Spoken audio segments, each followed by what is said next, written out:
सो आज की क्लास में स्टूडेंट जो है वो हम डिस्कस करने वाले हैं स्ट्रैटिफिकेशन के बारे में। लास्ट क्लास में मैंने आप लोगों को ये बताया था कि जो स्ट्रैटिफिकेशन है वो हमें एक पर्सपेक्टिव से जो है वो नहीं यहाँ पर पढ़ना है या फिर समझना है। जब हम स्ट्रैटिफिकेशन को समझेंगे तो हम ये समझेंगे कि अलग अलग सोशियोलॉजिकल अप्रोचेस जो है वो उसको स्ट्रैटिफिकेशन को कैसे देखती हैं। स्ट्रैटिफिकेशन होता क्या है? The division. जैसे आपने ये देखा होगा हमारे सोसाइटी में there is an upper class, there is a middle class and there is a lower class. तो this is called strata. It means पर एक section of society is called strata. So functionalists will say that why upper class exists, why middle class exists, why lower class is there, why there is stratification, what is the function of the stratification, how stratification is being derived. Stratification जो है वो हमारी society में आता कैसे है? Stratification is derived from what? How the stratification is coming in place. ये आ कैसे रहा है, हमें ये चीजें समझनी है यहाँ।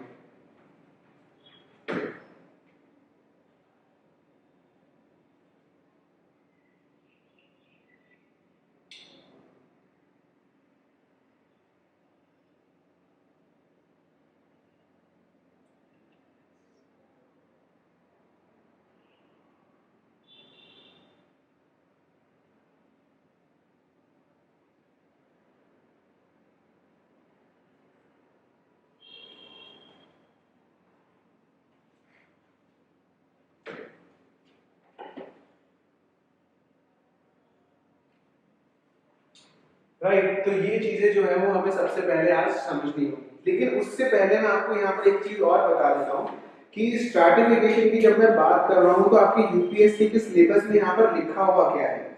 यूपीएससी के सिलेबस में ये कॉन्सेप्ट लिखे हुए हैं कि सबसे पहले आपको इनको पढ़ना है। राइट, स्ट्रैटिफिकेशन हम बाद में समझेंगे। सबसे पहले है हमारा कॉन्सेप्ट। जैसे सिलेबस में लिखा हुआ है ये चीज कॉन्सेप्ट, और कॉन्सेप्ट में लिखा हुआ है इनइक्वालिटी। ये आपका सिलेबस का पार्ट है। फिर आपका लिखा हुआ है हायरार्की। तो आज इनको लेकर हम डिक्टेशन करेंगे। फिर उन्होंने लिखा हुआ है हायरार्की की पावर्टी। फिर पावर्टी के बाद उन्होंने लिखा हुआ है एक्सक्लूजन। तो आपको पता होना चाहिए कि किस थिंकर ने किसके बारे में क्या कहा है। फिर उन्होंने बोला है डेप्रिवेशन। ये कॉन्सेप्ट्स आपको पता होना चाहिए।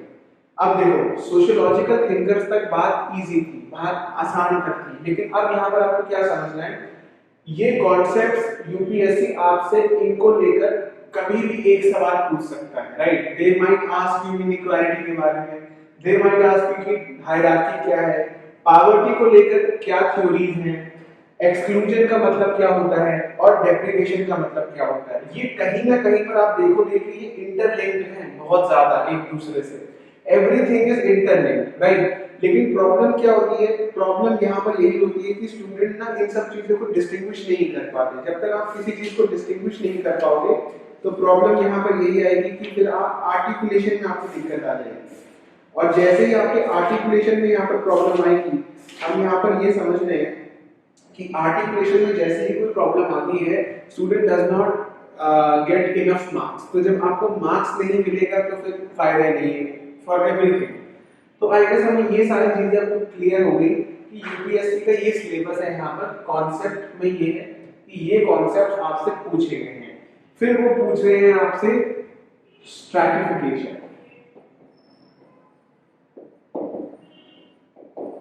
स्ट्रैटिफिकेशन में पर्सपेक्टिव पूछेंगे वो आपसे। वो पहला पर्सपेक्टिव है आपका यहाँ पर फंक्शनल। फिर सेकंड पर्सपेक्टिव, ये सिलेबस में लिखा हुआ सब, ये फिर है कॉन्फ्लिक्ट का या फिर कार्ल मार्क्स का, कि कार्ल मार्क्स स्ट्रैटिफिकेशन के ऊपर क्या कह रहे हैं। फिर है यहाँ पर आपका तीसरा concept, that is called Weberian perspective. ठीक है, ये तीन पर्सपेक्टिव जो है वो हमें यूपीएससी के एग्जाम के पर्सपेक्टिव से पढ़ने हैं। यही पढ़ने हैं। अगर आप जो बुक पढ़ोगे, वो बुक है हमारी हॉलबॉर्न एंड हर्मनपोस्ट, तो उसमें आपको बहुत से पर्सपेक्टिव मिलेंगे। आपको उसमें नियो लिबरल पर्सपेक्टिव भी मिलेंगे। तो वो हमारे लिए इंपॉर्टेंट थोड़ा कम है, पूछा जा सकता है लेकिन वो कम है, राइट? तो यही चीज आपको समझनी है। Okay, my voice is not clear, just give me a second.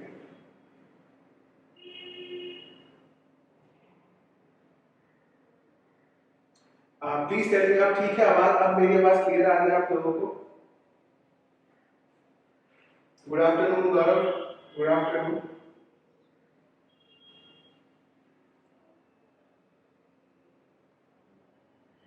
Yes, echo is there. Okay.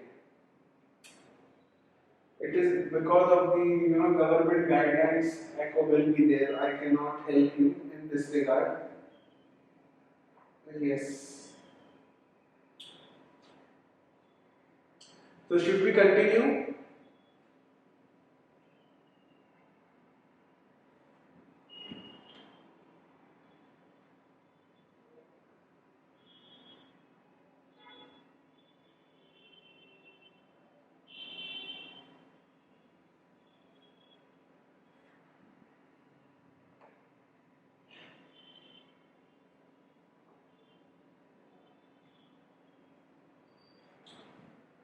Okay, तो आई गेस ये आपको चीजें समझ आ गई। हम आज की क्लास में ये सारी चीजें डिस्कस करने वाले हैं, on stratification, functionalism, conflict, Weberian, फिर ये सारे कॉन्सेप्ट्स, राइट? इनकी डिक्टेशन होगी सबकी, तो इनको इनको आपको ध्यान में रखना है, इसके आपको नोट्स मिल जाएंगे। एंड देन जो हमारे इस ये है हमारा टॉपिक 5, राइट? ये है हमारा topic 5 of sociology paper 1। In paper 1 there are total 10 topics. There are total 10 topics, right? So if we are able to complete even half, or we can say 3/4 of topic in every class, then we can say by the middle of February your paper 1 will be completed. And one more information from my side, that from 8th of February,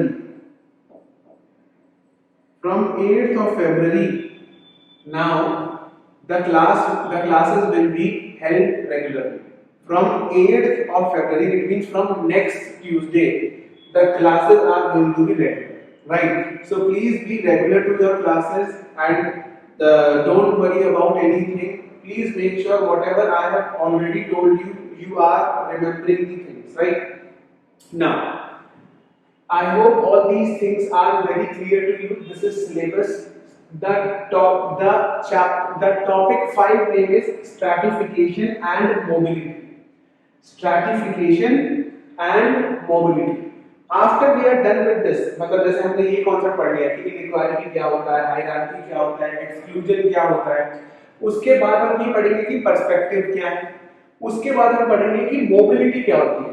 mobility का मतलब ऐसे होता है ना कि एक individual को कितने चांसेस दिए जाते हैं एक सोसाइटी के अंदर, तो अलग अलग तरीके की मोबिलिटी होती है। तो यूपीएससी में कभी डायरेक्ट सवाल पूछती है, what is open mobility, what is close mobility, what is intra generational mobility और what is inter generational mobility. ये 4 तरीके की मोबिलिटी जो है वो हमें समझनी है। बहुत इजी चीजें हैं, बहुत इजी, ठीक है? अब हम क्लास को यहाँ पे स्टार्ट करते हैं।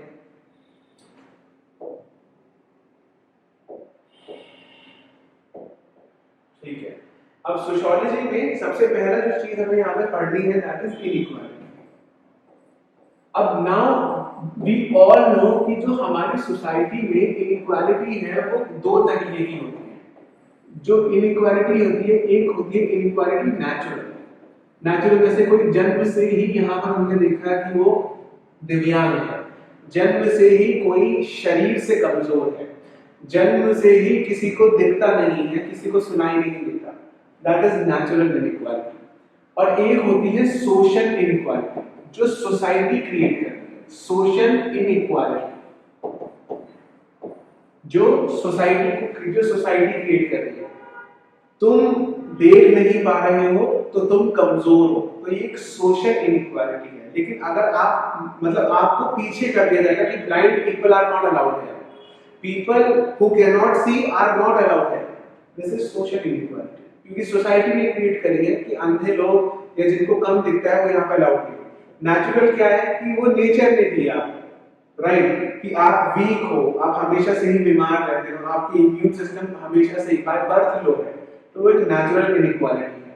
लेकिन प्रॉब्लम क्या आती है यहाँ पर, जो जो हमारी सोसाइटी में एक्चुअल इनइक्वालिटी है, it is because of unequal access to resources, unequal access to social resources. It means that suppose I am not being allowed, मुझे अलाउ नहीं करा जाता किसी चीज के लिए, वो चीज कोई भी हो सकती है यहाँ पर.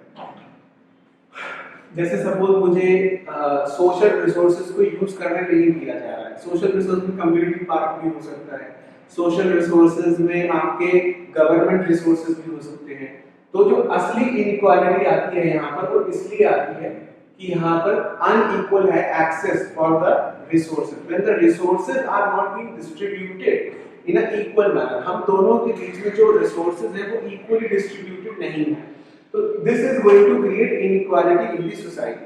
ये इनइक्वालिटी जो है वो सोसाइटी के अंदर क्रिएट करने वाली है, राइट. अब यहाँ पर जो है ना, इन एवरी सोसाइटी हम देखते हैं कि इनइक्वालिटी तब भी होती है जब कुछ लोगों के पास ज्यादा रिसोर्सेज होते हैं. अब वो रिसोर्सेज किसी भी चीज को लेकर हो सकते हैं, वो प्रॉपर्टी को लेकर हो सकते हैं, हेल्थ को लेकर हो सकते हैं, वो गाड़ी को लेकर हो सकता है, और वो आपकी कैपिटल को लेकर भी हो सकता है. अब आप अपने आप को कंपेयर करने की कोशिश करो मुकेश अंबानी के सन के साथ. आप भी किसी फादर के सन हो, और जो मुकेश अंबानी का सन है वो भी, उसका भी कोई फादर है. लेकिन जब आप इस प्लैनेट पर आए थे और वो भी उसी प्लैनेट पर जब आए थे, तो आप में ऑलरेडी एक बहुत बड़ा डिफरेंस था, डिफरेंस रिगार्डिंग रिसोर्सेज. जितने रिसोर्सेज का एक्सेस जो है वो मुकेश अंबानी के सन के पास होगा, उतने रिसोर्सेज का एक्सेस आपके पास नहीं होगा. और वो रिसोर्सेज क्या है? वो रिसोर्सेज होते हैं यहाँ पर economic capital. Economic capital economic capital का मतलब ये है कि आपका फाइनेंस जो है वो इतना स्ट्रॉन्ग तब नहीं था. तो that is we are talking about finance, right. अब प्रॉब्लम ये है कि जब सोशल रिसोर्सेज जो है ना, इकोनॉमिक कैपिटल है या कल्चरल कैपिटल है, अब मैं आपको इसका मतलब समझाता हूँ कि क्या है. अब how the inequality is increasing. जब ये कल्चरल कैपिटल है, अब ये कल्चरल कैपिटल क्या है ये आपको पता होना चाहिए यहाँ पर, right. Social capital and then symbolic capital. ये डिवीजन किसने करा पता आपको? एक पियर बोलो, ये एक फ्रेंच सोशियोलॉजिस्ट है. इन्होंने बताया कि हमारी सोसाइटी में इनइक्वालिटी आती है because of unequal access of resource. Cultural capital का मतलब होता है एजुकेशन. सोशल कैपिटल का मतलब होता है नेटवर्क और एसोसिएशन.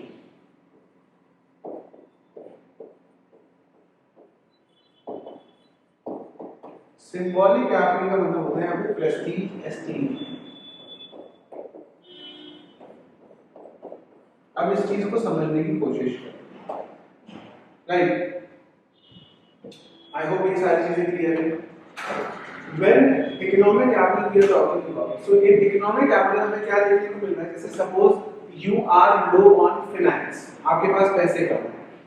अब जब आपके पास फाइनेंस कम है यहाँ पर, तो जाहिर सी बात है कि आप एजुकेशन यानी कि कल्चरल कैपिटल को भी जो है वो यहाँ पर एक्वायर नहीं कर पाओगे, राइट. तो एवरीथिंग इज इंटररिलेटेड. आप देखोगे एवरीथिंग इज इंटररिलेटेड.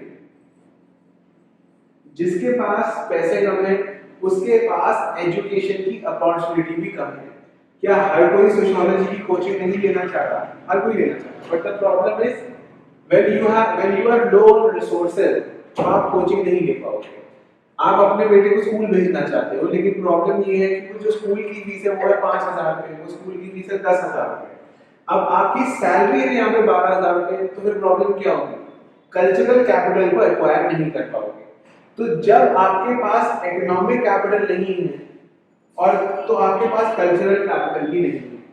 उसके बाद अगर आप देखोगे आपके पास नेटवर्क और एसोसिएशन भी नहीं है. जितनी जान पहचान, जितने कॉन्टैक्ट, जितने नेटवर्क मुकेश अंबानी के पास होंगे, क्या वो आपके फादर के पास होंगे? Answer is no. मेरे फादर के पास भी नहीं होंगे. Mukesh Ambani is one of the biggest industrialists of Southeast Asia, and we are not even close to that. हम साउथ ईस्ट एशिया के अंदर हमारे फादर एक स्टेट के भी इंडस्ट्रियलिस्ट नहीं है यहाँ पर, और वो एक सब कॉन्टिनेंट के हैं। फर्क क्या है यहाँ पर? Unequal access of social resources. उनके पास इकोनॉमिक कैपिटल ज्यादा है, उनके पास कल्चरल कैपिटल ज्यादा है, उनके पास सोशल कैपिटल ज्यादा है, उनके नेटवर्क हमसे बहुत अच्छे हैं, right? And then their prestige and esteem, their reputation will be more in the market. उनकी रेपुटेशन भी जो है वो मार्केट में बहुत अच्छी हो। तो यही चीजें जो है वो आपको यहाँ पर समझ आनी चाहिए कि इनइक्वालिटी जो है हमारी सोसाइटी में why it exist, it is existing because of the unequal access of the social resources. बहुत से, अब इसको लेकर आप यहाँ पर डिक्टेशन पे लिखना है, लिखो इनइक्वालिटी, देखो यहाँ पर inequality results from the differentiation, results from the differentiation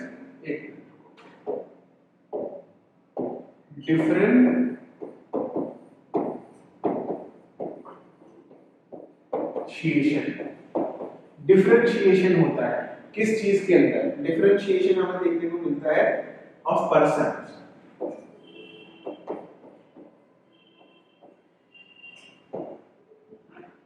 ये चीज आई हो आपको क्लियर हो गई।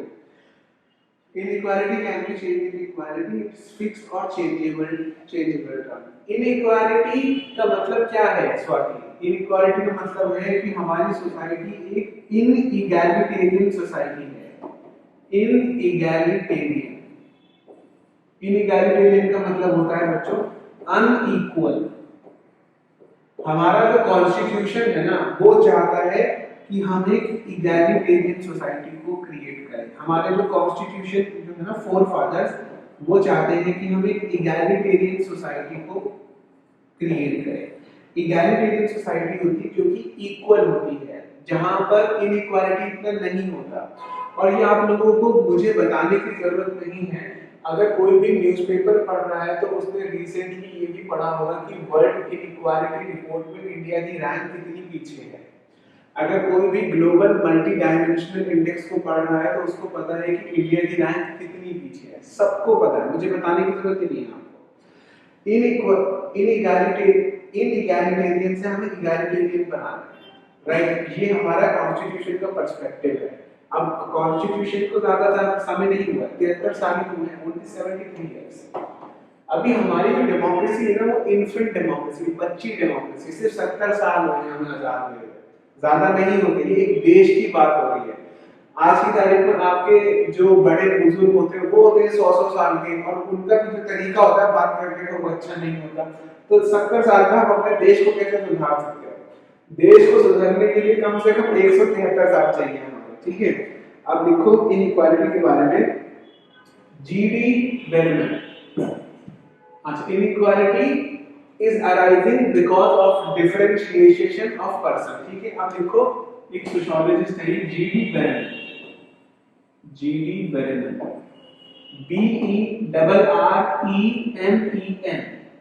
ठीक है? इन्होंने क्या बोला?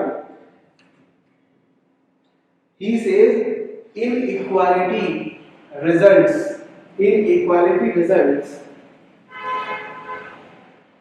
because of association of individual. Inequality occurs because of association of individuals to different social groups. different social groups को एसोसिएट करा जाता है, राइट? आगे लिखो, patterns of unequal access of social resources, result into social inequality. फिर से बोलूंगा, patterns of unequal access of social resources result into social inequality. फिर से बोलूंगा, patterns of unequal access of social resources. Patterns of unequal access of social resources results into social inequalities. आपके पास resources का access नहीं है तो इसलिए ही समाज में जो है वो विभाजन है। विभाजन का मतलब है डिवीजन है, ऊंच नीच है, समझ लो, ये है इनइक्वालिटी।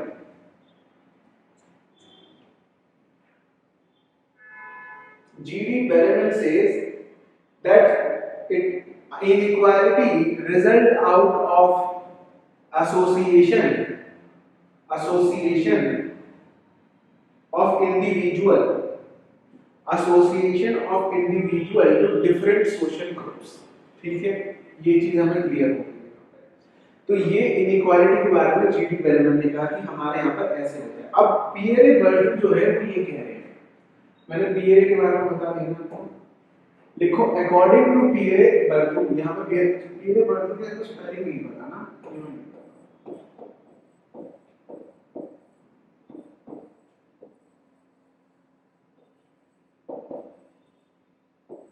फ्रेंच, ये लिखो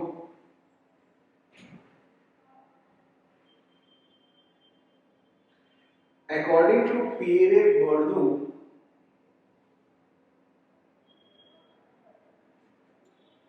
social resources can be divided into four categories,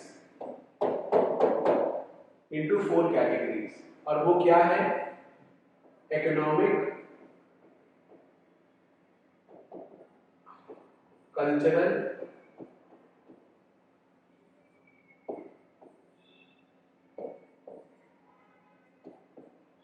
social,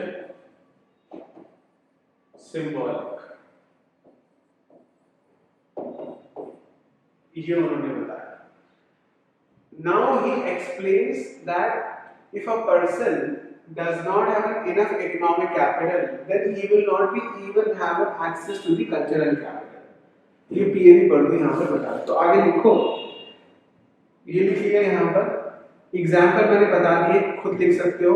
economic में फाइनेंस, कल्चरल में एजुकेशन, सोशल में नेटवर्क और एसोसिएशन, और सिंबॉलिक में प्रेस्टीज और एस्टीम। मुझे वापस से बोलने की जरूरत ना पड़े, अगर नहीं लिखे तो फिर क्लास को शुरुआत में देखना 5 मिनट का, फिर लिखना। अब लिखो often these capital overlap with each other. Often these capital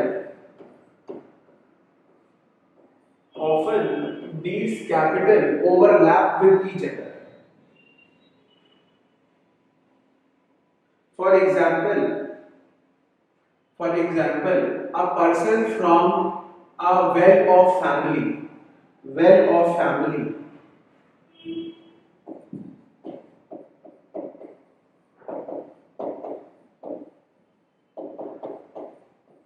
bracket में लिखो इकोनॉमिक कैपिटल, ब्रैकेट में लिखो economic capital,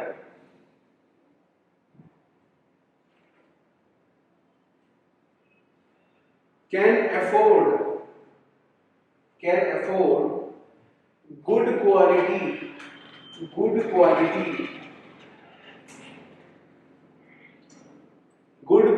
and expensive education। फिर ब्रैकेट में लिखो कल्चरल कैपिटल।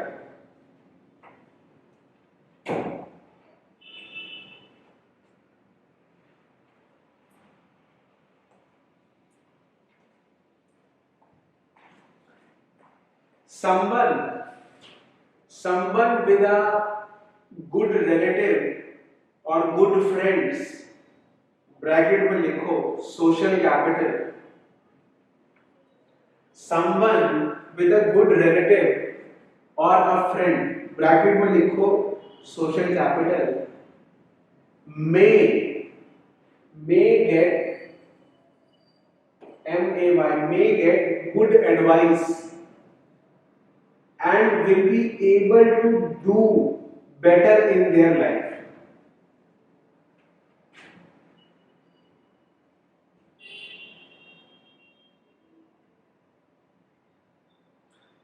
देखो सिंपल बात है, जिसके पास पैसे ज्यादा होंगे वो लंदन पढ़ने के लिए कभी भी जा सकता है, लंदन स्कूल ऑफ इकोनॉमिक्स के लिए वो कभी भी पढ़ने के लिए जा सकता है। अब जिसके पास दोस्त अच्छे होते हैं तो वो दोस्त भी उसकी मदद कर सकते हैं, वो दोस्त उसकी यहाँ पर ये भी बोल सकते हैं कि हम उसको वो कहीं पर रेफर कर सकते हैं कि मेरे रेफरेंस होता है ना, जैसे बोलते हैं गांव में बोलते हैं सिफारिश चलती है एमएलए की, तो एमएलए अगर सिफारिश कर देता है तो बच्चे का दाखिला हो जाता है स्कूल के अंदर, तो वो that will come in social capital, right. और प्रेस्टीज का मतलब ये होता है, जैसे सपोज कि मैं अरोड़ा फैमिली से आता हूँ, अरोड़ा क्लैन से आता हूँ, तो हमारा सिर्फ गांव में नाम ही बहुत होता है, अगर मैं अपना बस मैं वहां पर बोल दूं कि मैं अरोड़ा फैमिली से हूँ तो मेरा काम हो जाएगा, तो वो हो जाएगा सिंबॉलिक कैपिटल, राइट। अब यहाँ पर ये कैपिटल ओवरलैप करती है एक दूसरे से, अगर मेरे पास इकोनॉमिक कैपिटल है ना तो मेरे पास सिंबॉलिक कैपिटल होने के भी चांसेस पूरे हैं, मेरे पास कल्चरल कैपिटल चांसेस भी यहाँ पर पूरे हैं। तो अगर आप देखोगे हमारी कंट्री में जो पॉवर्टी है, पॉवर्टी का one of the main reason is illiteracy, और इलिटरेसी का मेन रीजन है पॉवर्टी, ये दोनों इंटरलिंक्ड हैं। हमारे यहाँ पर अनपढ़ता जो है वो गरीबी की वजह से है, और जो गरीबी है वो अनपढ़ता की वजह से है, ये एक दूसरे को फोर्स कर रहे हैं। जो लोग पढ़े लिखे नहीं होते, ज्यादा पढ़े लिखे नहीं होते, वो अक्सर देखा जाता है कि वो पॉवर्टी लाइन के नीचे होते हैं, और जो लोग पॉवर्टी लाइन के नीचे होते हैं वो पढ़े लिखे भी नहीं होते। तो आप, मेरा कहने का मतलब यहाँ पर यही है कि these two things reinforce each other. Similarly, जो लोग पढ़े लिखे होते हैं वो आपको नजर आएगा कि उनके पास इकोनॉमिक कैपिटल भी आपको देखने को मिलेगी। हर बार ऐसा केस नहीं होगा, मैंने ये नहीं बोला ऑलवेज, मैंने बोला मेजॉरिटी, ज्यादातर हमें देखने को मिलता है। ऐसा भी देखने को मिलेगा जो पढ़े लिखे हैं लेकिन वो यहाँ पर पैसे नहीं है उनके पास। जिन लोगों के पास पैसे होते हैं वो पढ़े लिखे भी नहीं होते, लेकिन ऐसे सिनेरियो आपको कम नजर आएंगे, ठीक है। फिर आगे लिखो, एक और सोशियोलॉजिस्ट है गोरन थेरबॉल। According to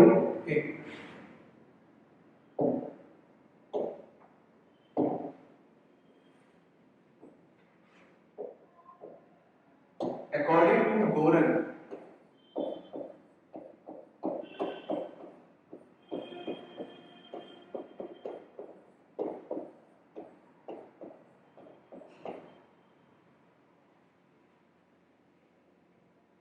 according to Goran थेरबॉल, अब देखो कभी भी यूपीएससी में ऑप्शनल का पेपर लिखोगे सोशियोलॉजी को लेकर, थिंकर का नाम जरूरी है कि इनइक्वालिटी के बारे में किसने क्या कहा, पियरे बोर्डो ने क्या कहा, जीडी बेरमैन ने क्या कहा। अब मैं आपको हर टॉपिक में एक से दो थिंकर के बारे में बताऊंगा। जब दो थिंकर के बारे में आप लिखकर आओगे that is more than enough, लेकिन थिंकर का नाम जरूरी है, ठीक है। तो लिखो, according to Goran Therborn, inequality are produced and sustained, inequality are produced and sustained, inequalities are produced and sustained socially by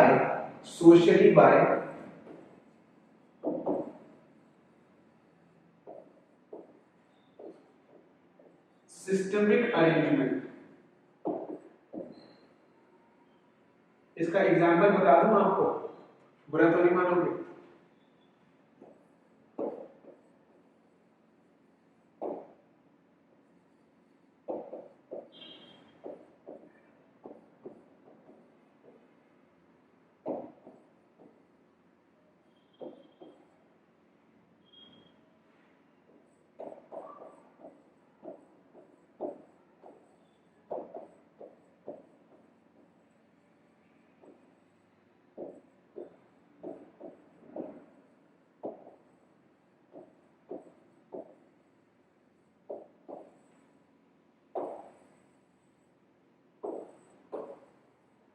समझ गए बात को जो मैं बोल रहा हूँ यहाँ पर? ये क्या है? अनइक्वल है तो सोशल रिसोर्सेज का एक्सेस। ये क्या है? गवर्नमेंट कंपनीज को नहीं दिए जा रहे डिपॉजिट, रिलायंस को दिए जा रहे हैं। अब ये सिस्टमिक अरेंजमेंट नहीं है, दिस इज सिस्टमिक अरेंजमेंट। ये स्ट्रक्चर है सोसाइटी का, करप्ट है हमारे पॉलिटिशियन, ये बता रहे हैं, लेकिन लिखना यही है। लिखना यही है, एग्जाम्पल ये है, बट लिखना भी नहीं है कि एग्जाम्पल क्या है, सिर्फ यही लिखना है। According to Goran Thermon, inequalities are produced and sustained by they are produced socially, socially का मतलब सोसाइटी करती है उनको प्रोड्यूस, और सस्टेन वो चलती भी इसलिए है क्योंकि सोसाइटी उनको सस्टेन कर रही है बाय सिस्टमिक अरेंजमेंट। हमारी सोसाइटी का अरेंजमेंट ऐसा है, ये यहाँ पर जो है वो बोला जा रहा है। फिर एक चीज और आपको यहाँ पर समझनी चाहिए कि थेरबॉन जो है वो यहाँ पर कॉजेस में नहीं लिखो, यहाँ पर थेरबॉन has not discussed, Thaddeus has not discussed about the causes of inequality. Goran Thaddeus has not talked about the causes of inequality.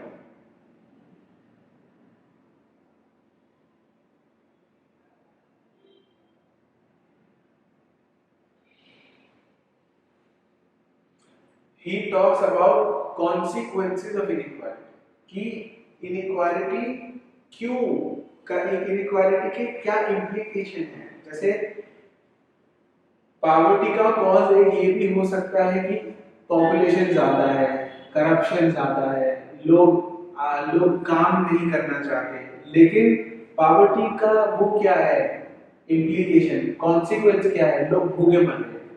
ये इम्प्लीकेशन है, एक कॉन्सिक्वेंस है गरीबी होने का, लोग इलिटरेट हैं, लोगों के पास रहने के लिए जगह नहीं है, तो ये पॉवर्टी का रिजल्ट है।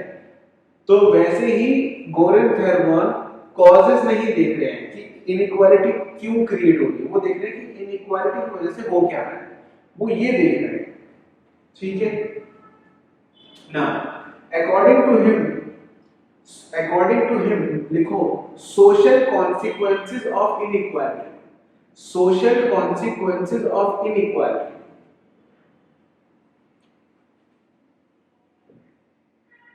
is a violation of human dignity, is a violation of human dignity,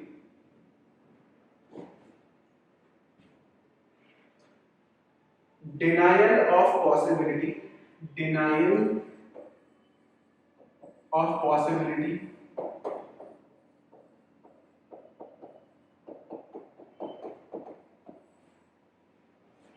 ठीक है, for everybody to develop themselves, अब इसका मतलब क्या है, दैट अगर कोई अनइक्वल है, जैसे आप ये मानते हो, अब मैं जैसे ये मान लेता हूँ यहाँ पे कि जैसे हमारी सोसाइटी जो है वो अनइक्वल है, तो प्रॉब्लम क्या है कि आपके पास एक बहुत अच्छी मेमोरी है, बहुत अच्छी आपके अंदर एक भगवान ने आपको बहुत खूबसूरत दिमाग दिया है कि जिस चीज को आप पढ़ लेते हो उसको दूसरी बार पढ़ने की जरूरत नहीं पड़ती, वो समझ आ जाती है आपको। तो जैसे ही आपने किसी चीज को पढ़ा आपको समझ आ गया, राइट। लेकिन प्रॉब्लम क्या है कि आपके पास किताब खरीदने के पैसे नहीं है। वो किताब खरीदने के पैसे आपके पास इसलिए नहीं है क्योंकि आपके फादर जो है वो यहाँ पर दलित है, और वो दलित होने के कारण उनको यहाँ पर अपॉर्चुनिटी सोसाइटी देती ही नहीं है कि आप इस जिंदगी में कुछ ऊपर कर पाओ। तो इंडिया में इनइक्वालिटी क्यों है, क्योंकि हम देखते हैं यहाँ पर कि एक पर्सन अगर किसी कास्ट में बर्थ लेता है, एक कास्ट के अंदर एक बर्थ लेता है, तो उसके साथ में ऑक्यूपेशन को जोड़ दिया जाता है कि तुम दलित हो तो तुम नाली ही साफ करोगे, तुम पंडित हो तो तुम यहाँ पर पूजा पाठ ही करोगे, तुम क्षत्रिय हो तो तुम युद्ध करोगे, और अगर तुम वैश्य हो तो तुम यहाँ पर वो करोगे, यहाँ पर व्यापार करोगे। तो जब ये ऑक्यूपेशन के साथ में आपको कुछ जोड़ दिया जाता है तो आता है denial of possibility to develop. Eklavya जो है हमारी सोसाइटी में इनइक्वालिटी का जो कॉन्सिक्वेंस है वो सबसे अच्छा एग्जांपल है। उसके बाद बहुत पॉसिबिलिटीज थी, उसके बाद बहुत सी कैपेबिलिटीज थी, लेकिन he was denied the possibility by Guru Dronacharya. Dronacharya ने उनको लड़ने का ही मौका नहीं दिया। तो वो है इनइक्वालिटी का सबसे बड़ा यहाँ पर एग्जाम्पल। सेम चीज कर्ण के साथ भी हुई थी महाभारत में, कि कर्ण को भी जो है वो यहाँ पर डिस्क्रिमिनेट करा जाता था क्योंकि he belonged to a lower caste. मैं आपको माइथोलॉजिकल लिटरेचर के थ्रू कुछ समझाने की कोशिश कर रहा हूँ, लेकिन अगर आप देखोगे कि आज भी अगर आप न्यूज़पेपर पढ़ते हो तो लिखा आता है कि Rajasthan man forced to drink urine because he was a Dalit। तो ये इनइक्वालिटी है, डिनाइल ऑफ पॉसिबिलिटी को यूं ही है, राइट। अब लिखो, to deal with these consequences,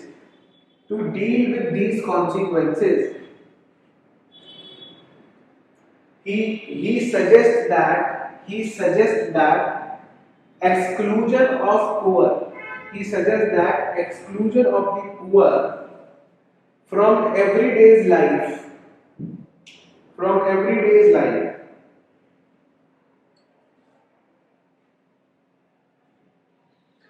and seclusion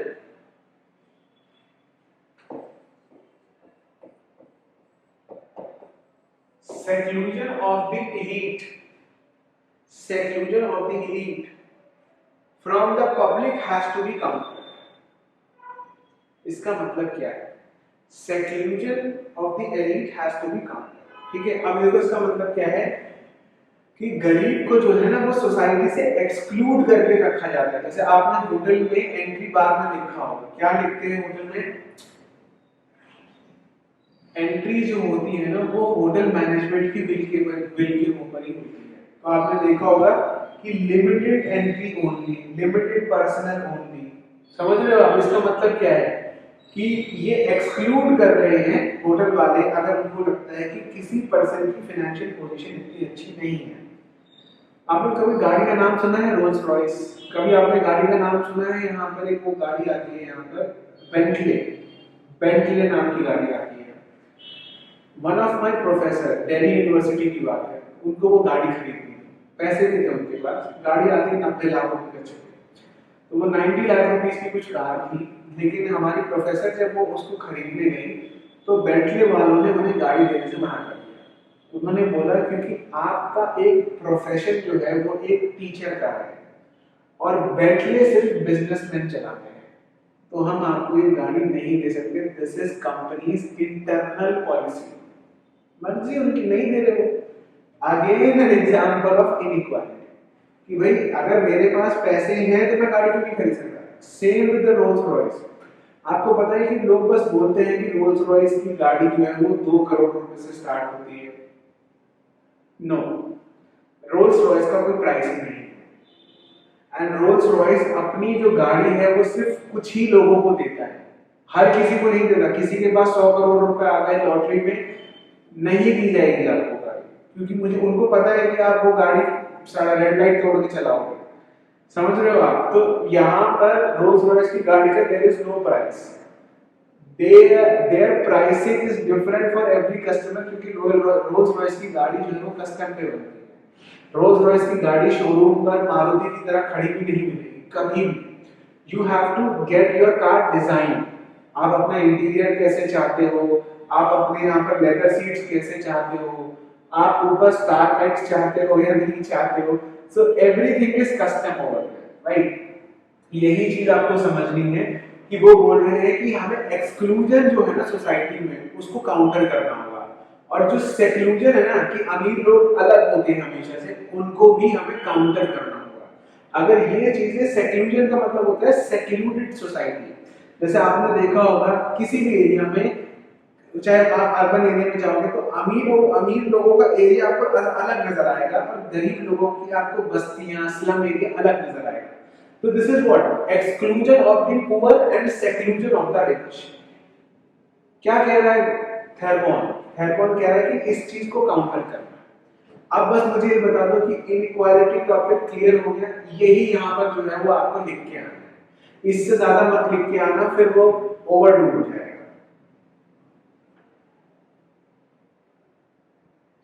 profession बताना नहीं है स्वाति, उनकी कंडीशन होती है। प्रोफेशन बताने की बात नहीं, दे हैव दिस कंडीशन कि वो आपसे पूछेंगे and they will verify it as well, वो उनको वेरीफाई भी करते हैं, उनकी ये वो है।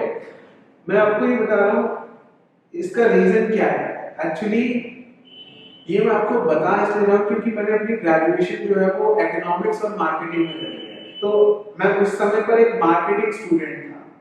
तो वो एक एलीट मार्केटिंग है कि उनकी मार्केटिंग ये है कि हम अपना प्रोडक्ट सिर्फ कुछ ही लोगों को देते हैं, राइट। तो मैं एक सोशियोलॉजिस्ट पर्सपेक्टिव से देख रहा हूँ क्योंकि मैं एक सोशियोलॉजी का स्टूडेंट हुआ। उस समय पर मैं मार्केटिंग का स्टूडेंट था, इकोनॉमिक्स का स्टूडेंट था, तो मुझे उस समय पर वो चीज उनके लिए अच्छी लगती थी, लेकिन अब ये चीज और लोगों के लिए बुरी लगती है। क्लियर हो गया? स्वाति, नीरज, गौरव,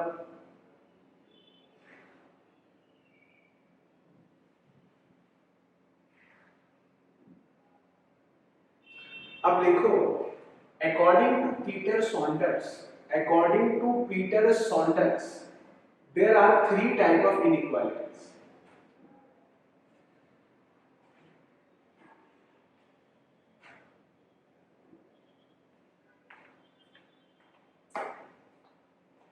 According to Peter Saunders, inequality means money. There are three types of equality.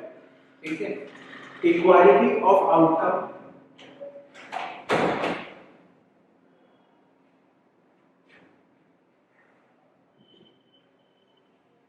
equality of opportunity और लीगल इक्वालिटी। अब देखो यहाँ पर क्या है, इक्वालिटी ऑफ अपॉर्चुनिटी जो है मतलब हमारे यहाँ पर सोसाइटी में क्या है, आप एग्जाम्पल में लिख सकते हो रिजर्वेशन, लिख सकते हो। इक्वालिटी ऑफ अपॉर्चुनिटी का मतलब है हमारी सोसाइटी जो है आउटकम, इक्वालिटी ऑफ आउटकम के बारे में बता रहा हूँ, इक्वालिटी ऑफ अपॉर्चुनिटी के बारे में बता चुका हूँ आपको कि हर किसी को इक्वल अपॉर्चुनिटी दी जा रही है। अगर हमारी सोसाइटी में कोई डिसएडवांटेजियस पोजीशन से भी बिलोंग करता है, से एग्जांपल शेड्यूल्ड कास्ट, से एग्जांपल शेड्यूल्ड ट्राइब, से एग्जांपल अदर बैकवर्ड क्लास, से एग्जांपल वुमेन, ये डिसएडवांटेज पोजीशन पर है क्योंकि हमारी सोसाइटी पेट्रियार्कल थी। इस वजह से वुमेन को यहाँ पर ग्राम सभा में 33% का रिजर्वेशन दिया गया। रिजर्वेशन का मेन पर्पस यही है कि जो लोग पहले से ही पीड़ित हैं उनको इस चीज को आराम दिया जाएगा। ये चीज हमें समझ आ रहा है, राइट। अब आपको यहाँ पर समझना क्या है कि मैं क्या बोल रहा हूँ, मैं ये बोल रहा हूँ कि इक्वालिटी ऑफ अपॉर्चुनिटी, हर किसी को इक्वल अपॉर्चुनिटी देना। तो एग्जांपल में लिख लो रिजर्वेशन, फिर लिखना है लीगल और फॉर्मल इक्वालिटी।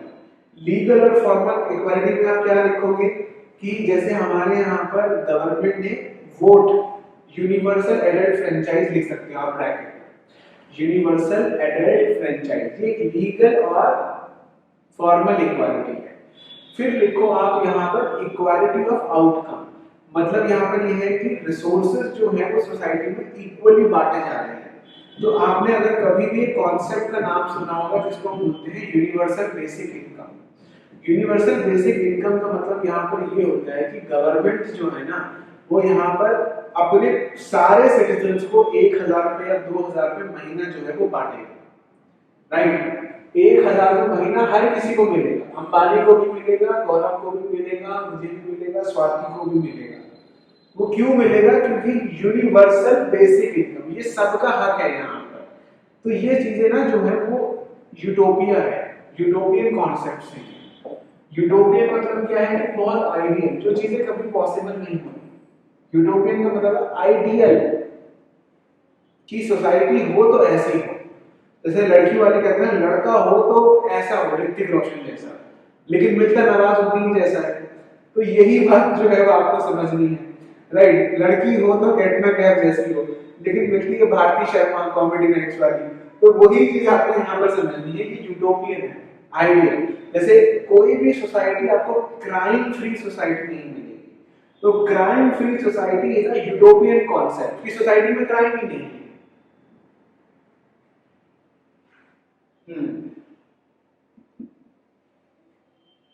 ठीक है, अब लिखो हायरार्की के बारे में। पहले हम हायरार्की के बारे में समझते हैं, हायरार्की का मतलब क्या होता है, ये चीज क्लियर हो गई, ठीक है।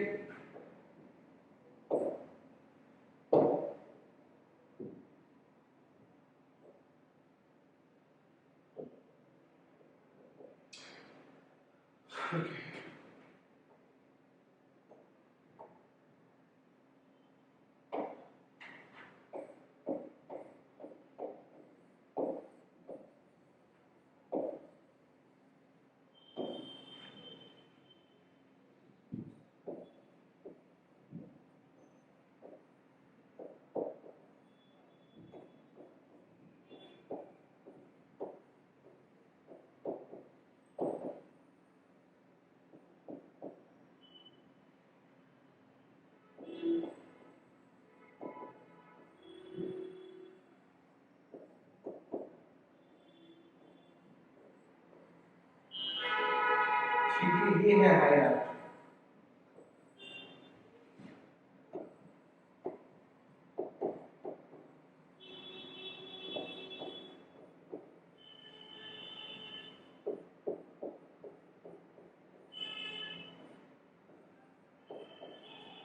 ये है हायरार्की।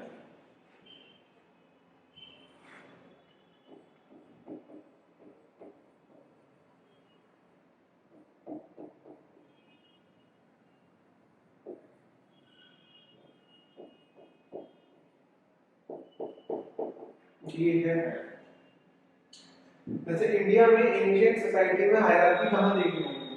ब्राह्मण के पास सबसे ऊपर होगा। हायरार्की का मतलब क्या है? एक लैडर बना हुआ, एक सीढ़ी बनी हुई है, जो सबसे ऊपर होगा उसके पास सबसे ज्यादा प्रिविलेजेस होंगे, उसका रोल सबसे ज्यादा इंपॉर्टेंट होगा। फिर क्षत्रिय, फिर वैश्य, फिर शूद्र, उसके बाद दलित। ये अमेरिकन सोसाइटी है। व्हाइट्स जो गोरे लोग होते हैं, फिर कलर्ड पीपल जैसे कि एशिया के जो लोग होते हैं वो ब्राउन पीपल होते हैं, या फिर येलो पीपल माना जाता है क्योंकि कुछ लोगों की एशियंस की स्किन आपको नजर आएगी थोड़ी थोड़ी येलोइश होती है या फिर थोड़ी थोड़ी ब्राउन होती है, तो उनको अमेरिका में बोला जाता है कलर्ड पीपल। और उसके बाद होते हैं ब्लैक। सबसे ज्यादा जो डिस्क्रिमिनेशन होता है अमेरिका में वो होता है ब्लैक्स के साथ। तभी अमेरिका को एक हाईली रेसिस्ट सोसाइटी बोला जाता है, हाईली रेसिस्ट सोसाइटी।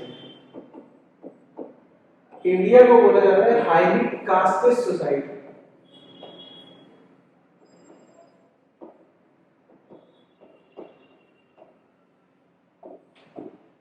ये आज की तारीख की हायरार्की है, founder, manager, supervisor.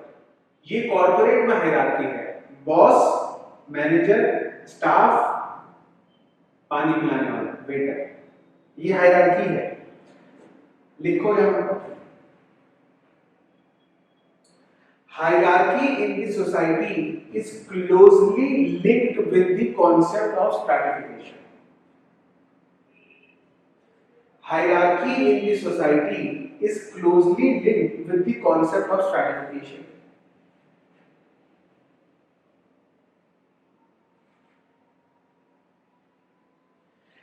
According to some sociologists, hierarchy existed because of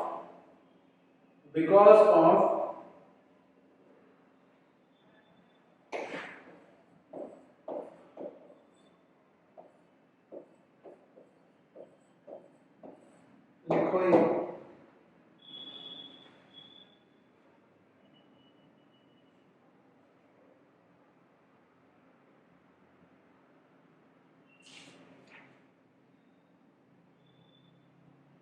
देखो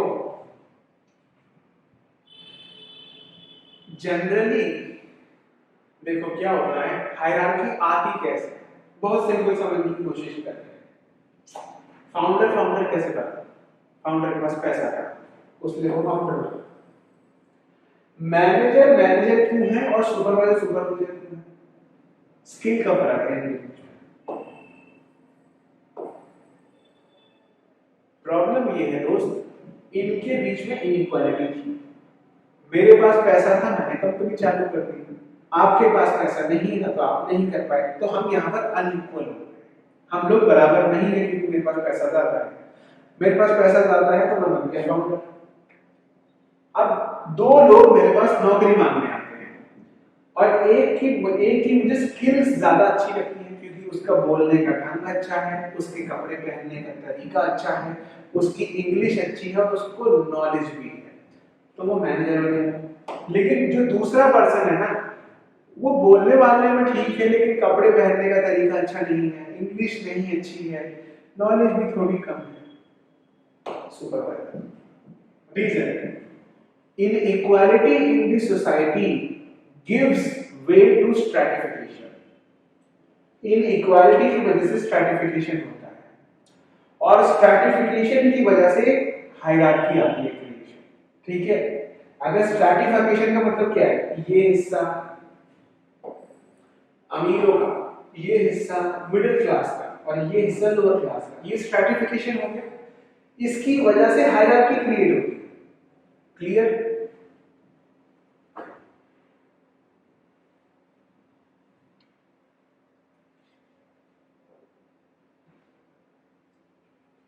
ये चीज समझ आ रही है आपको?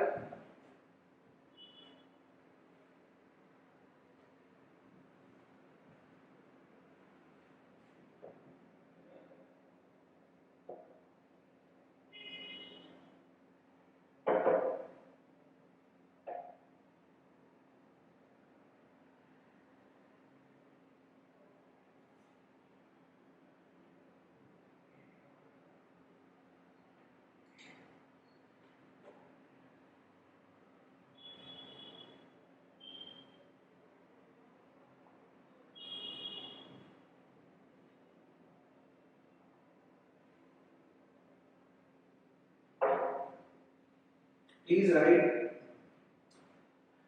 Hierarchy denotes presence of. Hierarchy denotes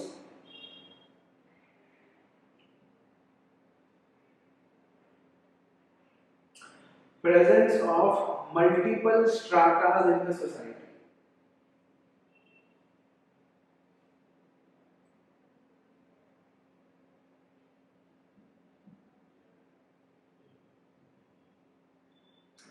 Hierarchy denotes multiple stratas in the society. More extensive the hierarchy,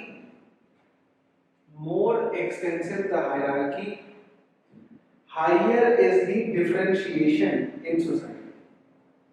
More extensive the hierarchy, higher differentiation in the society. जितनी ज़्यादा hierarchy होगी उतने ज़्यादा लोगों के बीच में फर्क होगा। कभी आप कॉर्पोरेट कल्चर को देखोगे तो मैनेजर होता है, रीजनल मैनेजर होता है, sorry manager, area manager, regional manager, head manager, CEO, founder, director, board member, hierarchy होती है। ठीक है, लिखो hierarchy can be interpreted as opposite of equality.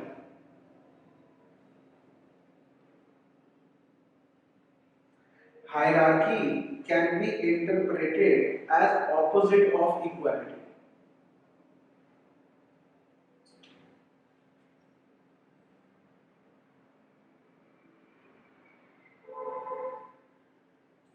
It results into unequal opportunities. It results into unequal opportunity.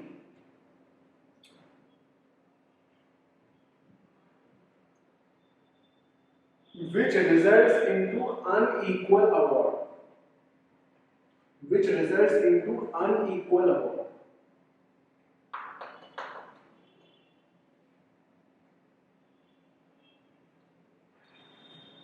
Which reinforce hierarchy. Which reinforce hierarchy.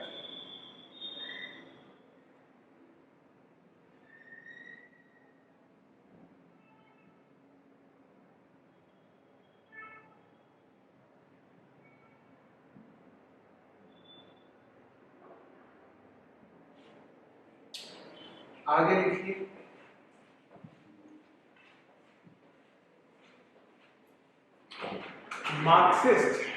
Marxists perceive hierarchy as a design of ruling class. Marxists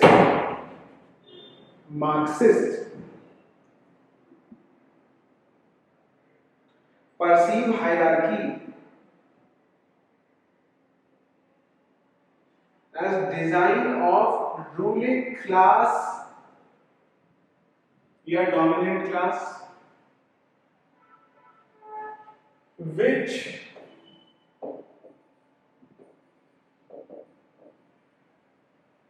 hinders the progress of society.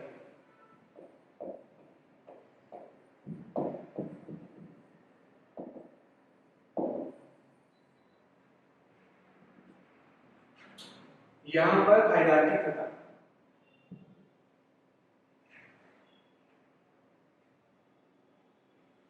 ये चीज समझ आ गई? Please मुझे बता दो, फिर मैं इसको कंफ्यूजन लिखवा दूंगा। नाउ हमें आपको बस यहाँ पे लिखना है कंफ्यूजन। कभी भी हायरार्की के ऊपर अगर क्वेश्चन आए तो यही कंफ्यूजन लिखना है हमेशा। Is this concept clear? हमारे दो टॉपिक हो गए, इनइक्वालिटी और hierarchy.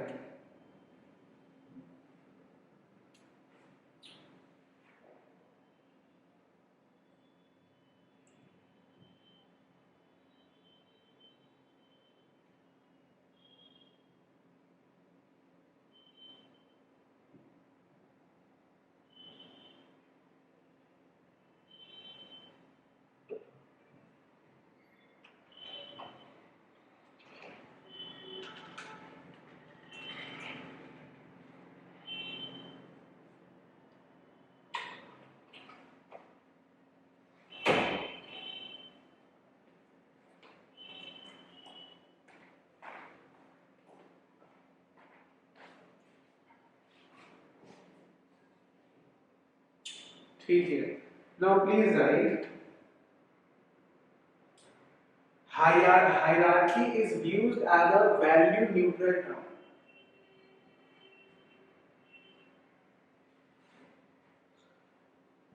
Hierarchy is viewed as a value neutral term.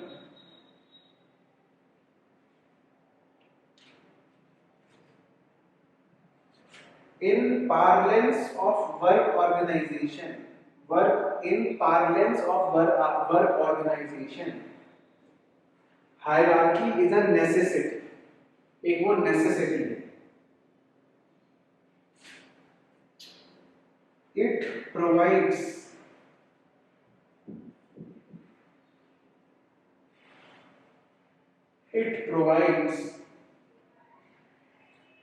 direction to the collective effort.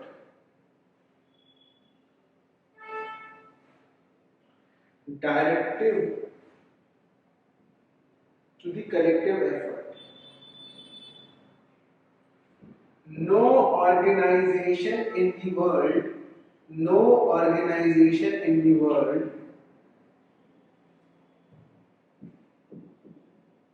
will be able to work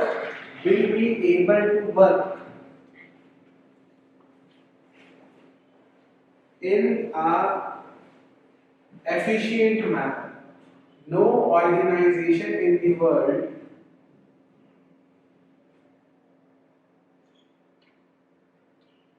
will be able to work in an efficient manner without hierarchy. For example, big corporate houses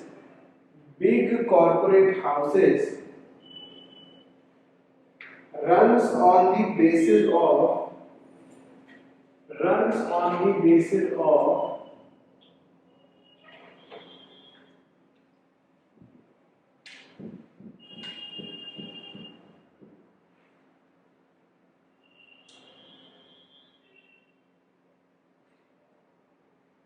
hierarchical principles.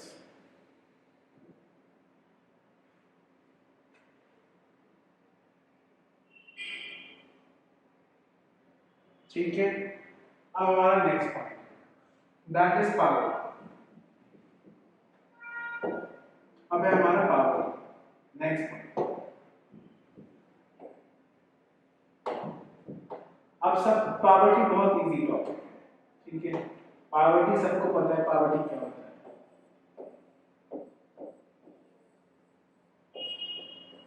ना poverty को लेकर हमेशा से दो view आते हैं, पहला view और दूसरा व्यू.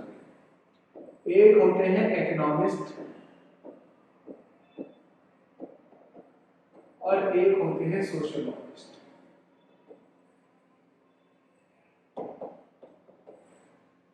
ये क्वांटिफाई करते हैं कि पावर्टी क्या है, पावर्टी कब आएगी. और एक होते हैं सोशियोलॉजिस्ट, वो बोलते हैं पावर्टी आई क्यों, व्हाई पावर्टी एग्जिस्ट. वो ये बात करते हैं. ठीक है, सोशियोलॉजिस्ट की ही बारे में हमें बात करनी है. पावर्टी हमें इकोनॉमिक्स से कोई मतलब नहीं है. इकोनॉमिस्ट बात करते हैं जीनी कोएफिशिएंट के बारे में, इकोनॉमिस्ट बात करेंगे. लेकिन जो सोशियोलॉजिस्ट होंगे ना, इकोनॉमिक्स बात करेंगे कैलोरी इनटेक के बारे में, सोशियोलॉजिस्ट जो है वो बात करेंगे करप्शन के बारे में, सोसाइटी के स्ट्रक्चर के बारे में। तो पॉवर्टी को लेकर ना अलग अलग थ्योरीज हैं। सबसे पहले पॉवर्टी की डेफिनेशन लिखनी है यहाँ पर। पॉवर्टी मीन्स, लिखो पॉवर्टी मीन्स, लिख सकते हो, poverty is a social problem where an individual where an individual does not have access where an individual does not have access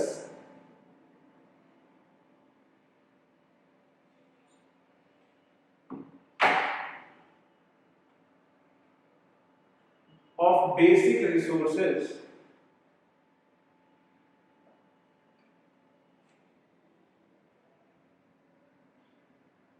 which are necessary for sustenance of life.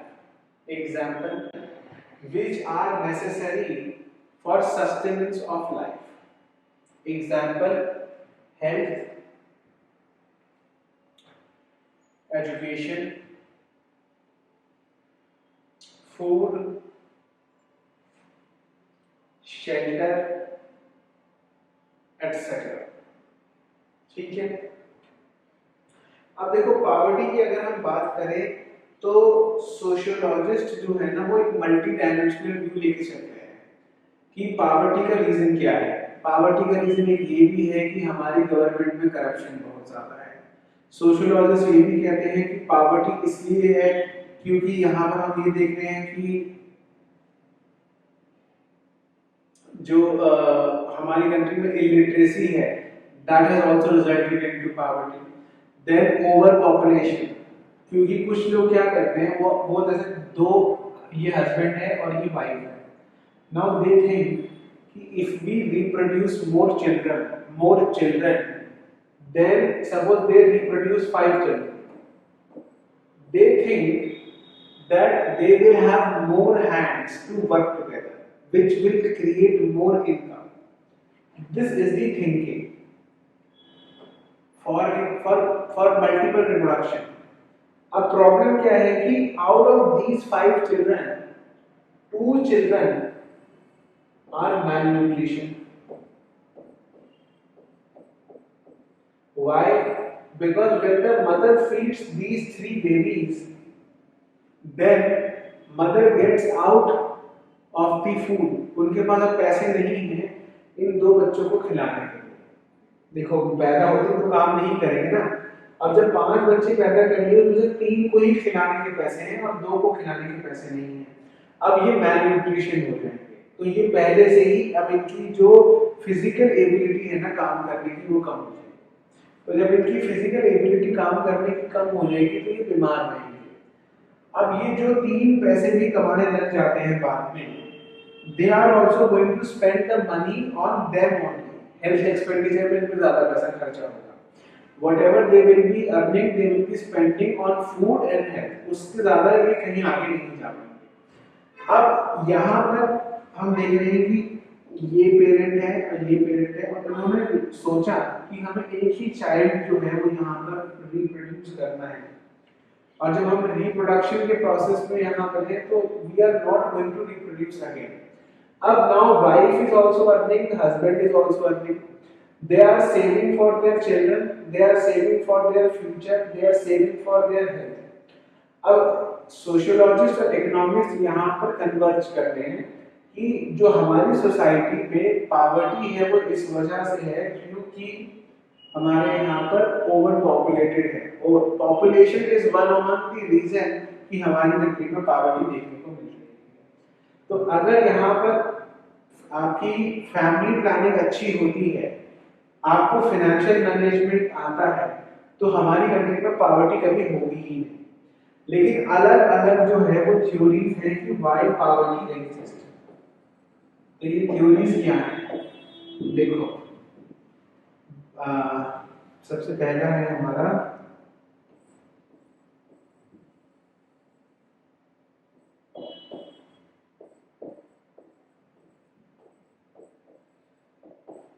ये theory है, लिखो poor is less skilful, ये सब heading डालो। Poor is less skilful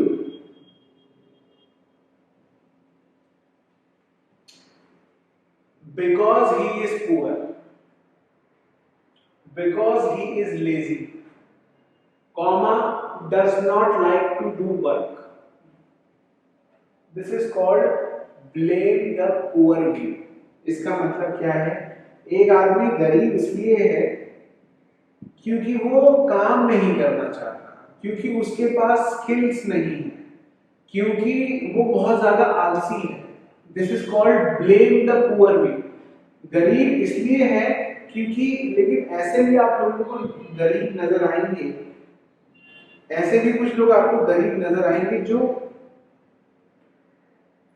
बहुत ज्यादा talented है, लेकिन उनको सोसाइटी में कभी भी अपॉर्चुनिटी नहीं है, सोसाइटी ने उनका कभी टैलेंट रिकॉग्नाइज नहीं करा। तो ये चीजें भी जो है वो हमें यहाँ पर नजर आ रही है। Poor is less skillful, this is called blame the poor view. ये थ्योरी है। Poor is poor because they are less skillful, poor is poor because they are lazy, they do not like to. जैसे हमने common sense और sociology में पढ़ा था, common sense versus sociology. Sociological view अलग है कि सोसाइटी में करप्शन ज्यादा है, कॉमन सेंस ये है कि गरीब गरीब इसलिए है क्योंकि वो काम नहीं करना चाहता। ठीक है, तो अब लिखो कल्चरल पर्सपेक्टिव, जिसको देते हैं यहाँ पर ऑस्कर लुइस। लिखो cultural perspective. According to Oscar Lewis, according to Oscar Lewis, poverty is not a result of individual shortcoming. एक इंडिविजुअल में अगर स्किल की कमी है तो इसका मतलब ये नहीं है कि वो पुअर है। ऐसे आपको बहुत से लोग मिलेंगे सोसाइटी में जिनमें बहुत सी कमियां हैं, कोई स्किल नहीं है, लेकिन बावजूद उसके वो अमीर है। तो ये थ्योरी यहाँ पर रिफ्यूट कर रहे हैं। ऑस्कर लुइस सेज, देखो according to Oscar Lewis, poverty is not a result of an individual's shortcoming, वो एक इंडिविजुअल की शॉर्टकमिंग की वजह से नहीं है, right, but an outcome of larger social atmosphere. It is because हमारा एटमॉस्फेयर ऐसा है, हमारी सोसाइटी ऐसी है जो अनइक्वल रिवॉर्ड्स को देती है, अनइक्वल पोजीशंस को देती है, राइट। मैंने ये चीज थोड़ी नोटिस करी है कि आज की क्लास में स्टूडेंट्स जो हैं वो थोड़ा कम इंटरेस्ट ले रहे हैं because of the echo, right. Voice की वजह से बहुत दिक्कत आ रही है आप लोगों को, प्लीज टेल मी। जिन जिन लोगों को भी वॉइस की वजह से दिक्कत आ रही है मुझे बता दो। एक्चुअली आज क्लास लेनी यहाँ से थी, दैट इज व्हाई, राइट। लेकिन अब आगे से कोशिश यही रहेगी कि क्लास जो है वो घर से ही रहेगी, क्योंकि घर से अगर क्लास लूंगा तो फिर उस मतलब होम से क्लासेस लेने में फायदा रहता है, because I use a very good mic. तो जब मैं वो माइक यूज करता हूँ तो उसमें नॉइज कैंसलेशन वगैरह है, तो उसमें कोई दिक्कत नहीं आएगी। सेकेंडली यहाँ पर we I am using more things, तो मैं वहां पर भी पेन के थ्रू वो चीज कर सकता हूँ। अगर आपको ये है कि मैं ये सारी चीजें लिखूं तो I also have a pen tablet, वहां से भी हो सकता है, राइट। तो क्या ये चीज है कि आपको वॉइस की वजह से इश्यू बहुत आ रहा है?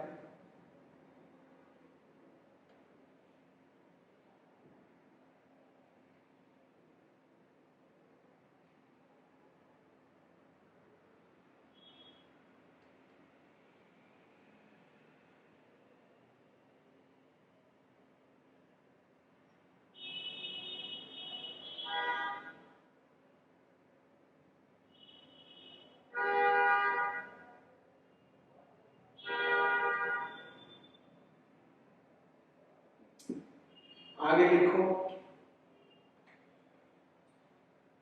but an outcome of larger social atmosphere in which children are socialized, in which children are socialized.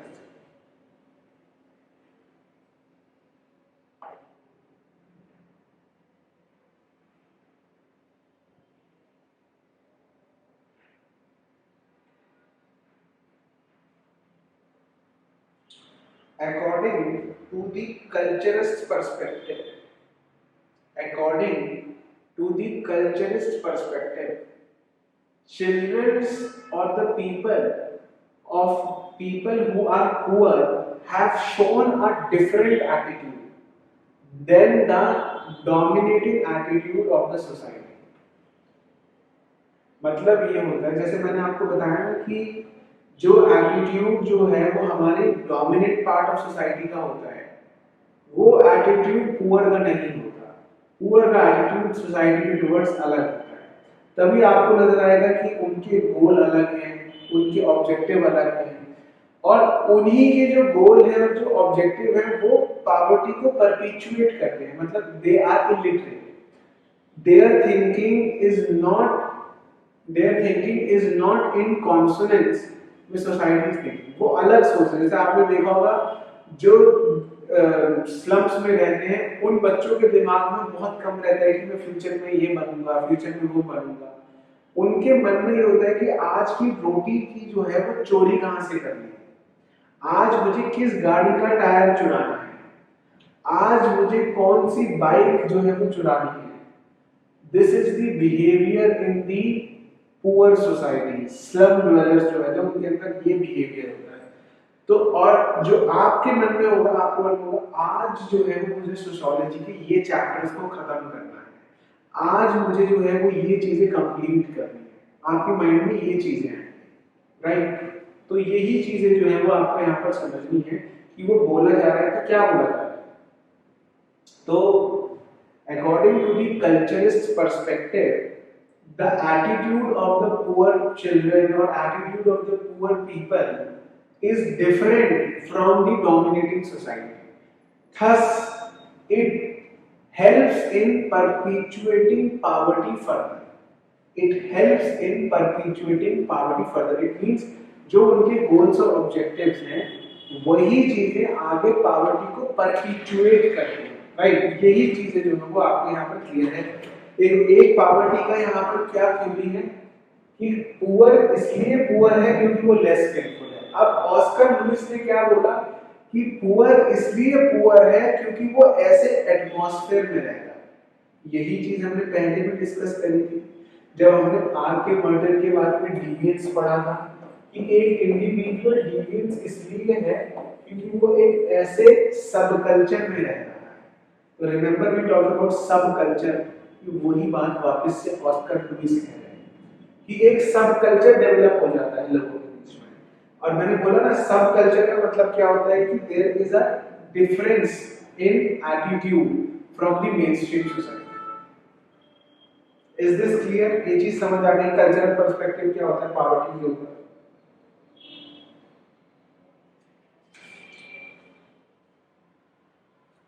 Now लिखो विशियस सर्कल ऑफ पॉवर्टी, ये तीसरा है, विशियस सर्कल ऑफ पॉवर्टी।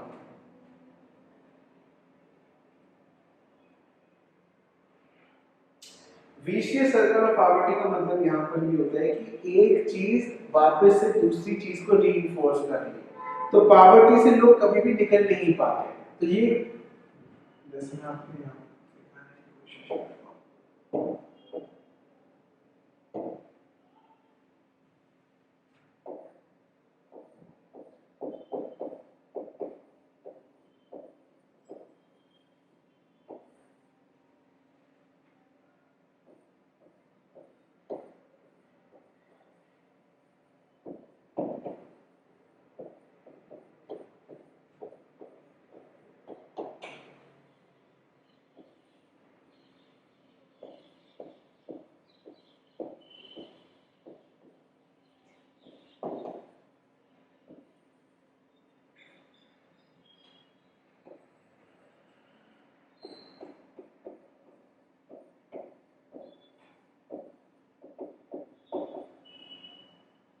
ये एक से सारी चीजें इंटरकनेक्टेड हैं।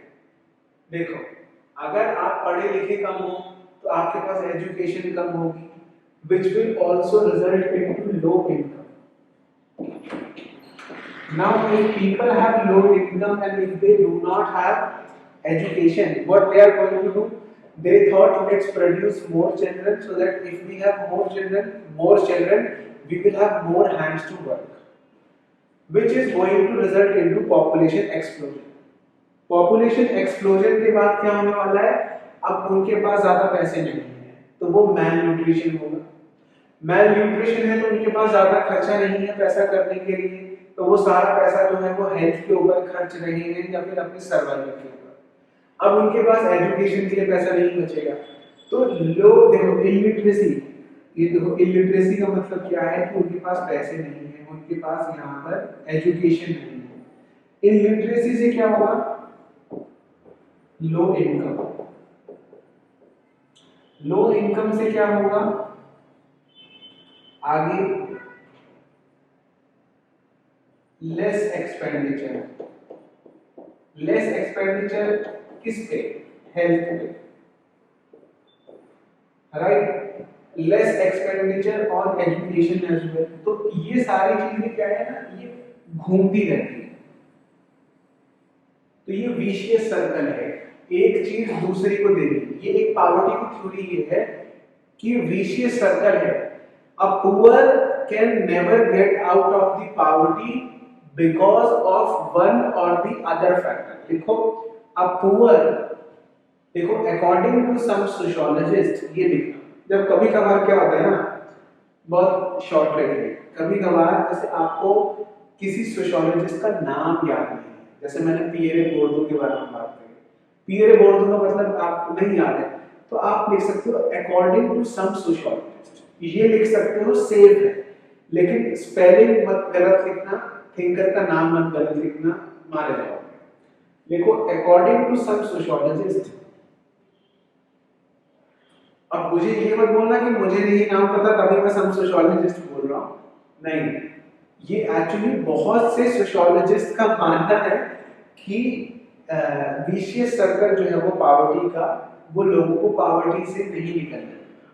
तो लिखो according to some sociologist, according to some sociologist a person can never get out of the poverty, a person can never get out of the poverty because of the reasons associated with each other reinforcing them, because of the reasons associated with each other reinforcing them। ठीक है, example लिखो, example लिखो, illiteracy leads to unemployment, illiteracy leads to unemployment, which in turn leads to low income,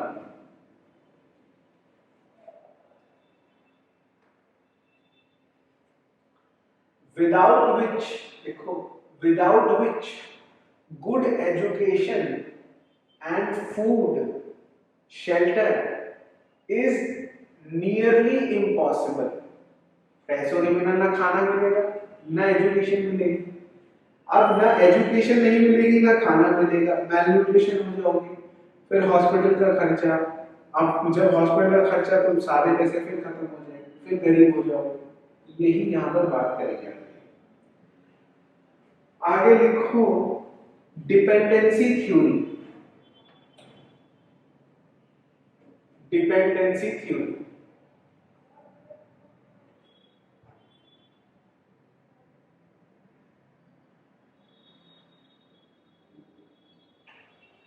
According to Ruth Lister,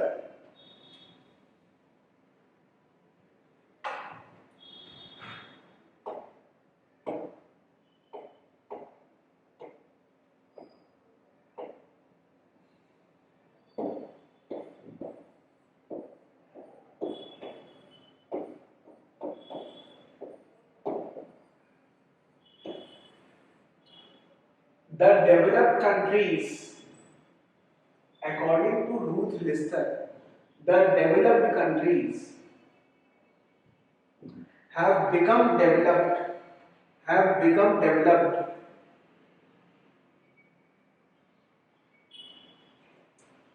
at the expense of developing countries. At the expense of developing countries.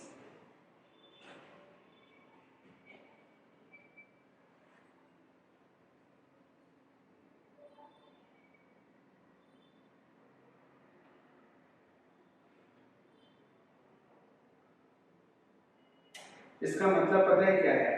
जैसे आप पहले तो इतनी ज्यादा environment को लेकर awareness नहीं होती थी या बाकी चीजों को अवेयरनेस नहीं होती थी, तो हमने ये देखा है कि जो डेवलप्ड कंट्रीज थी ना, उनमें इंडस्ट्रियलाइजेशन का प्रोसेस स्टार्ट हो गया, बहुत से केमिकल्स को यूज करने लगे वो। बाद में क्या होने लगा कि वो जो केमिकल्स का वेस्ट बचता था ना, वो डेवलपिंग कंट्रीज के अंदर डिस्पोज कर दिया करते थे। उनको था कि उस समय पर जैसे कोई रॉटरडैम या स्टॉकहोम जैसे कन्वेंशन नहीं है। एनवायरनमेंट अगर आपने पढ़ी होगी तो उस एनवायरनमेंट में आपने ये भी पढ़ा होगा कि रॉटरडैम कन्वेंशन, राइट, आपने पढ़ा होगा स्टॉकहोम कन्वेंशन। ये क्या बात करते हैं? ये बात करते हैं कि जो वेस्ट है आप किसी और कंट्री के अंदर डिस्पोज नहीं कर सकते। लेकिन जब ये कन्वेंशंस नहीं थे तो डेवलप्ड कंट्रीज क्या करते थे कि जो भी उनका टॉक्सिक मटेरियल होता था, टॉक्सिक वेस्ट होता था, वो सारा का सारा वो डेवलपिंग अफ्रीकन कंट्रीज के अंदर, एशियन कंट्रीज के अंदर डिस्पोज कर देते थे। अब उससे जो है वो यहाँ पर बहुत बीमारियां फैलती थी, यहाँ के एनवायरनमेंट जो है वो बहुत ज्यादा टॉक्सिक हो जाते थे। उसकी वजह से हमें जो है वो यहाँ पर देखने को मिलता है कि डिपेंडेंसी थ्योरी में रूथ लिस्टर क्या बोलती है, शी इज अ फेमिनिस्ट, वो बोलती है कि जो आज की तारीख में डेवलप्ड कंट्रीज है ना, वो इसलिए डेवलप्ड हैं क्योंकि वो डेवलपिंग कंट्रीज के कंधे पर चढ़कर डेवलप कर रही है, राइट, अदरवाइज वो डेवलप्ड कंट्रीज कभी बनती ही नहीं। तो अभी हमें देखने को मिलता है कि majority of the poor people live in the African and the south Asian continent. आप कभी भी देखोगे यूरोप में इतनी गरीबी नहीं है, अमेरिका में और नॉर्थ अमेरिका में और साउथ अमेरिका में इतनी गरीबी नहीं है जितनी गरीबी आपको नजर आएगी पाकिस्तान के अंदर, म्यांमार के अंदर, इंडिया के अंदर, बांग्लादेश के अंदर, फिलीपीन के अंदर, वियतनाम के अंदर। क्यों? क्योंकि रीजन ये है, रीजन इन्होंने बताया, ठीक है। फिर लिखो, poverty also has a culture and gender dimensions. Poverty also has a culture and a gender dimension. इसका मतलब क्या है? कभी यहाँ पर रूथ लिस्टर फिर से यही बात कह रही है कि मेजॉरिटी ऑफ द पुअर जो है वो वुमेन है। Majority of the poor in the world is constituted by the women. देखो, majority, they declare poverty also has a culture as well as a gender dimension. Majority of the poor is constituted by women in this world, which results into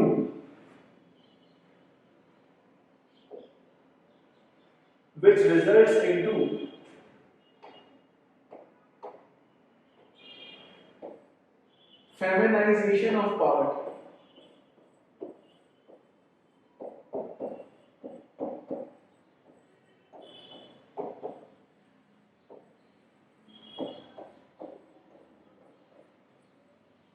जैसे Indian agriculture में आपको क्या नजर आएगा? Feminization of agriculture. पता है क्यों? क्योंकि जो गांव के सब मेल मेंबर्स हैं ना, वो रूरल एरिया को छोड़ चुके हैं और वो अर्बन एरियाज में आ गए हैं। और जब वो अर्बन एरियाज में आ गए हैं तो जो एग्रीकल्चर का जो जिम्मा है वो अब औरतों के पास ज्यादा आ गया है। तो हमारी कंट्री में एक प्रोसेस हम देख रहे हैं, that is feminization of agriculture, where majority of the agriculture जो ऑपरेट कर रही है वो वुमेन कर रहे हैं। लेकिन रूथ, ये मैं एग्जांपल बता रहा हूं, ये हमारे लिए इंपॉर्टेंट नहीं है। ये है रूथ लिस्टर क्या कह रहे हैं? ये बोल रही है कि because majority of the poor जो हमारी कंट्री, सपोज ये मान लेते हैं कि पूरे वर्ल्ड में 1 बिलियन लोग जो है वो गरीब हैं, राइट। हमारी वर्ल्ड की जो पॉपुलेशन है वो अराउंड 7.5 बिलियन है, मतलब कुछ 750 करोड़ लोग हैं। उसमें से 100 करोड़ जो है ना वो पुअर है। लेकिन इन 100 करोड़ में से जो मेजॉरिटी है वो वुमन है। That is by feminization of poverty. वो बोल रहे हैं कि पेट्रियार्की, जेंडर इशू, ये सब। Now according to some sociologist, ये भी लिखो, in India poverty is associated with caste and religion. Poverty is also associated with caste and religion. ठीक है, लिखो, according to Justice Sachar committee report, according to Justice Sachar committee report, ये 2006 में आई थी, तो ब्रैकेट में ये भी लिख सकते हैं। According to Justice Sachar committee report, majority of the Muslims in our country or in India, majority of the Muslims in India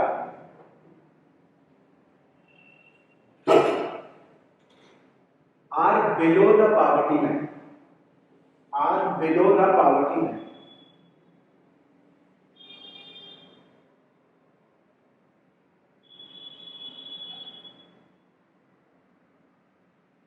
right? Now on the other hand, Parsi community in India has a national poverty line of 1 lakh per annum. 1 lakh पर annum। तो अगर आप देखोगे हमारी society में ही जो Muslims हैं, उनमें मुस्लिम्स मेजॉरिटरी बीपीएल के अंदर आते हैं। पारसी कम्युनिटी में अगर आप देखोगे, उनकी पावर्टी लाइन ही 1 लाख रुपए साल की है। मतलब कैसे ना कैसे करके वो 10,000 रुपए तब भी कमा लेते हैं। और मुस्लिम्स में जो एवरेज इनकम हमें देखने को मिलती है वो साल की मिलती है 30,000। और पारसी में एवरेज इनकम जो है, ये पावर्टी लाइन बता रहा हूँ मैं खाली, एवरेज इनकम देखोगे तो पता नहीं कितनी ही होगी। जो आपने सीरम इंस्टीट्यूट ऑफ इंडिया देखा, that these people are also Parsi, Poona वाला। ठीक है, ये चीज क्लियर हो गई आप लोगों को?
ठीक है, तो आज का जो है वो मेन पर्सपेक्टिव जो है वो यहाँ पे स्टार्ट करते हैं। मेन चीज क्या है? जो डेप्रिवेशन और एक्सक्लूजन है उसके आप लोगों को नोट्स प्रोवाइड कर दिए जाएंगे, तो वो भी सिंपल सी ही चीज है। अभी तक आपको किस चीज के नोट्स नहीं मिले हैं? Actually, I have talked about it. Many people have come and told me that some students are sharing the notes online. So that is why they have stopped sharing the PDF or the handout with you. ये एक reason है कि आपके साथ में online notes नहीं share करे जा रहे हैं, क्योंकि कुछ स्टूडेंट जो है वो ऑनलाइन उसको सर्कुलेट कर रहे हैं। This is not the policy of our institute. That is why PPTs will be uploaded, but problem यहाँ पर यही है जो जो मैं आपको बताने की कोशिश कर रहा हूँ कि please do not circulate and share your notes with other people, specifically handouts. Share your class notes, but do not share the handouts which we are giving to you, because many other problem emerges out of the handout if we don't want that our notes to be circulated like these things. That is why many people in the administrative block has said that we are not going to share the PDF. If you want the handout, you can take the handout from the institute. But some of the people do not live here, so they might face some problem. So I am trying to find out the solution for this, right?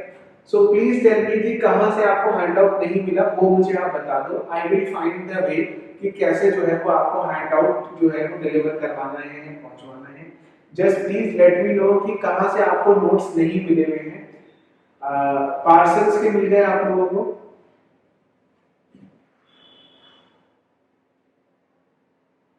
ठीक है. It means आपको parcels, Merton और meet के notes नहीं मिले. ठीक है. और आज की तो पीपीटी जो है वो यहाँ पर यही होगी. 3 थिंकर्स के नोट की बात है ना, वो मिल जाएंगे, उसमें कोई प्रॉब्लम नहीं है. इसके मैंने नोट्स आपको आज लिखवा दिए. अब हमारे इसमें 2 टॉपिक्स रह रहे हैं, दैट इज एक्सक्लूजन और डेप्रिवेशन. वो उसके लिए आपको हैंडआउट मिलेगा. एक्सक्लूजन और डेप्रिवेशन, राइट. छोटे छोटे से कॉन्सेप्ट हैं, इनको मैं एक्सप्लेन करूंगा आखिर में या फिर अगली क्लास में. लेकिन अभी हमें क्या मेन टॉपिक जो हमें समझने हैं वो ये समझना है.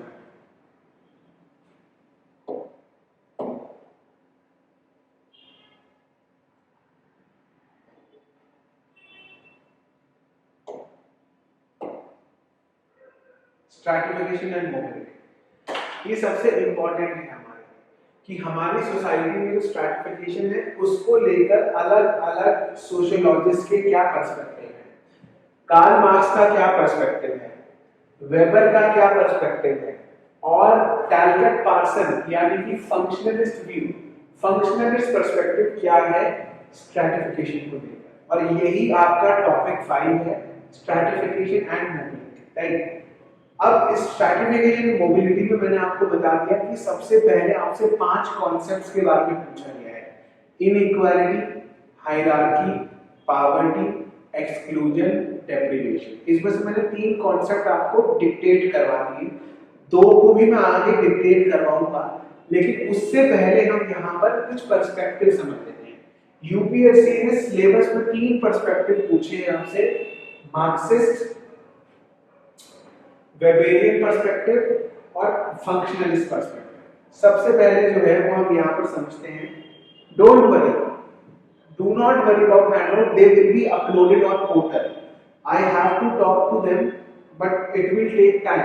शायद मुझे 1 से 2 दिन लगेंगे उसमें, पर आपको सारा हैंडआउट मिलेगा. I am there for you. When I am saying I am there for you, it means I am there for you. Now function of social stratification. Functionalist जो होते हैं वो क्या करते हैं, वो हमेशा जो है वो ये चीज देखते हैं कि एक चीज का फंक्शन क्या है. सिमिलरली वो बोलते हैं कि जो हमारी सोसाइटी में ये स्ट्रैटिफिकेशन का प्रोसेस है ना, that people are divided into different stratas, upper class, middle class, lower class, इसका भी एक फंक्शन है. तो टैलकट पार्सन्स जो है वो बात करते हैं यहाँ पर वैल्यू कंसेंसस के बारे में. टैलकट पार्सन्स कह रहे हैं, क्योंकि वो एक अमेरिकन सोसाइटी में हमेशा से सोशलाइज हुए हैं, तो उन्होंने बोला कि ये हमारी सोसाइटी के अंदर एक वैल्यू कंसेंसस रहता है. हम सब लोग एक ही वैल्यूज को यहाँ पर शेयर करते हैं. जब हम हमारा जो वैल्यूज है हमारी सोसाइटी में वैल्यूज है मटेरियलिस्टिक, कि ज्यादा से ज्यादा जो है वो आपको यहाँ पर पैसे कमाने हैं. अब ये ज्यादा से ज्यादा जो पैसे आप कमाओगे, it is going to create different positions in different position.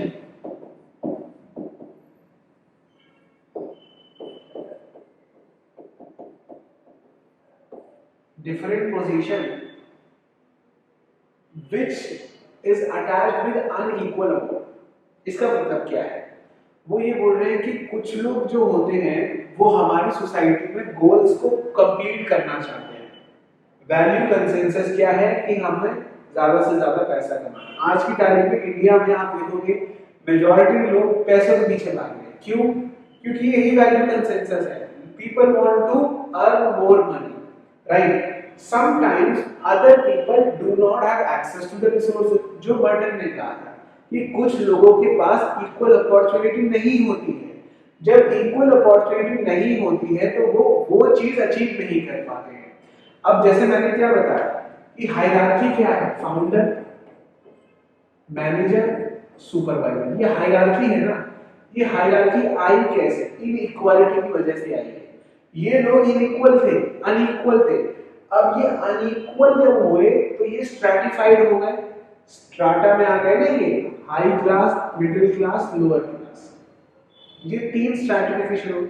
अब ये जब स्ट्रैटिफिकेशन हो गई, इसके पास सबसे ज्यादा स्किल्स है मैनेजर के पास, लेकिन तब भी ये मैनेजर है। क्यों है ये मैनेजर? इसलिए है क्योंकि ये अनइक्वल सोसाइटी में रह रहा है। अनइक्वल सोसाइटी, इसके पास फाउंडर से ज्यादा स्किल्स हैं, लेकिन फाउंडर के पास पैसा है, मैनेजर के पास सिर्फ स्किल्स है, which is creating stratification। तो यहाँ पर टैलकट पार्सन्स कह रहा है कि स्ट्रैटिफिकेशन जो है ना वो हमारी सोसाइटी में इट इज इनएविटेबल। ये तो होके ही रहेगा, क्योंकि कुछ लोग जो है उनके पास स्किल्स ज्यादा हैं, और जिसके पास स्किल्स ज्यादा होंगी ना वो यहाँ पर अनइक्वल अवार्ड को लेकर जाएगा। देखो, अनइक्वल अवार्ड को वो लेकर जाएगा। वो यही चीज जो है वो यहाँ पर बोली जा रही है, राइट? अगर यही चीज अगर आपको नहीं क्लियर होगी तो फिर आपको क्या समझना है कि फंक्शनल ये यहाँ पर स्ट्रैटिफिकेशन की बुराई नहीं कर रहे हैं। ये यहाँ पर बात कर रहे हैं कि स्ट्रैटिफिकेशन का यहाँ पर फंक्शन क्या है। वो कह रहे हैं कि स्ट्रैटिफिकेशन का यहाँ पर फंक्शन जो है वो है कि वो सोसाइटी के गोल को कंप्लीट कर रही है। वो सोसाइटी में लोगों को उनका रोल बता रही है, ये बोल रहे हैं। स्ट्रैटिफिकेशन में फंक्शनलिस्ट पर्सपेक्टिव ये बोलते हैं कि it is coming because of the shared values. Talcott Parson कह रहा है कि जो हमारी यहाँ पर सोसाइटी में स्ट्रैटिफिकेशन है वो इस वजह से आ रहा है क्योंकि वो वैल्यू कंसेंसस है, राइट? वो कह रहे हैं कि some sort of stratification will always be there, right? Some sort of stratification will always be there क्योंकि लोगों की स्किल के अंदर फर्क है, और हर स्किल को जो है वो इक्वली ट्रीट नहीं करा जाता। ये चीज बात करेंगे, ये बोला फंक्शनलिस्ट पर्सपेक्टिव। लेकिन एक है स्ट्रक्चरल फंक्शनलिस्ट पर्सपेक्टिव जो सबसे ज्यादा फेमस है, और वो है किंग्सली डेविस और विल्बर्ट मूर का। यूपीएससी इस क्वेश्चन को एटलीस्ट 10 बार पूछ चुका है, और 2 साल पहले भी पूछा था, इस साल भी पूछा है 2021 में। विल्बर्ट मूर, किंग्सली डेविस। तो बहुत ध्यान से सुनना मैं क्या बता रहा हूं। इन्होंने एक थीसिस को पब्लिश करा था, जिस थीसिस को बोलते हैं हम डेविस मूर थीसिस, दोनों के लास्ट नाम है। इन्होंने ये बोला था कि हमारी सोसाइटी में हर कोई जो है वो रोल परफॉर्म करता है, और हर जो भी रोल परफॉर्म करे जाते हैं हमारी सोसाइटी के अंदर, उन रोल्स को परफॉर्म करने के लिए वी नीड स्किल्स। हमें स्किल्स की जरूरत होती है, और हर स्किल को जो है वो अनइक्वली ट्रीट करा जाता है। रोल फुलफिल तो करना ही पड़ेगा। every person has to fulfill the role here। लेकिन प्रॉब्लम पता है कहां पर आ जाती है? प्रॉब्लम आ जाती है जब हम किसी एक रोल को ज्यादा इंपॉर्टेंट देने लगते हैं। तो किंग्सली डेविस और विल्बर्ट मूर ये कहते हैं कि that person will have more importance जो हमारी सोसाइटी में एक सिग्निफिकेंट काम कर रहा होगा। तो वो उसका एग्जांपल देते हैं। वो बोलते हैं कि जैसे डॉक्टर्स जो हैं they are more important than nurses. Doctors nurses से इम्पोर्टेंट है, यहाँ पर किंग्सली डेविस और विल्बर्ट मूर कह रहे हैं। क्यों? क्योंकि डॉक्टर का ही मेन काम है ऑपरेशन करने का। डॉक्टर अगर ऑपरेशन नहीं करेगा तो पेशेंट ठीक ही नहीं होगा। नर्सेस तो सिर्फ उनको सिजर, कॉटन, ब्लड और कुछ औजार जो है वो उनको हैंड ओवर करती है। नर्सेस तो सिर्फ मॉनिटरिंग का काम करती है, कोई भी दिक्कत होगी नर्स जो है वो डॉक्टर को ही बुलाएगी।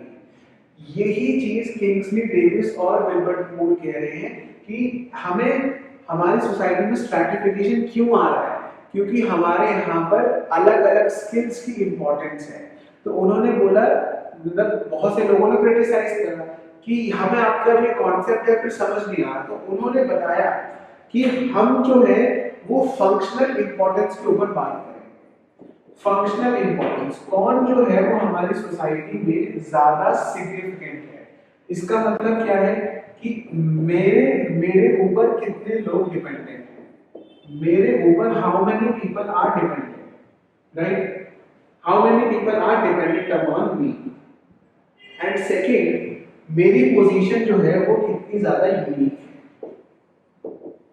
देखो, एक आईएएस ऑफिसर इतना इंपॉर्टेंट क्यों माना जाता है? क्योंकि हर एक एरिया में सपोज कोई भी डिस्ट्रिक्ट होगा, उसका एक ही डिस्ट्रिक्ट मजिस्ट्रेट होगा, दो डिस्ट्रिक्ट मजिस्ट्रेट नहीं होंगे। अगर होगा तो एडिशनल डीएम होगा या फिर एसडीएम होगा। डीएम एक ही होता है, functionally unique. That is why it is important, right? That is why it is important. Dependent, एक आईएएस ऑफिसर के ऊपर या फिर डॉक्टर के ऊपर कितने ज्यादा लोग जो है वो डिपेंडेंट होते हैं। वो डिपेंडेंट क्यों होते हैं? वो डिपेंडेंट इसलिए होते हैं क्योंकि डॉक्टर साहब जब आएंगे तभी ऑपरेशन स्टार्ट होगा। अब जब हम एक स्किल को ज्यादा इंपॉर्टेंस दे रहे हैं, हम उसकी फंक्शनल इंपॉर्टेंस को चेक करें अगर एक पोजीशन की, तो yes, doctors are more important than nurses. We can also say police officers are more important than waiters in the restaurant. क्यों?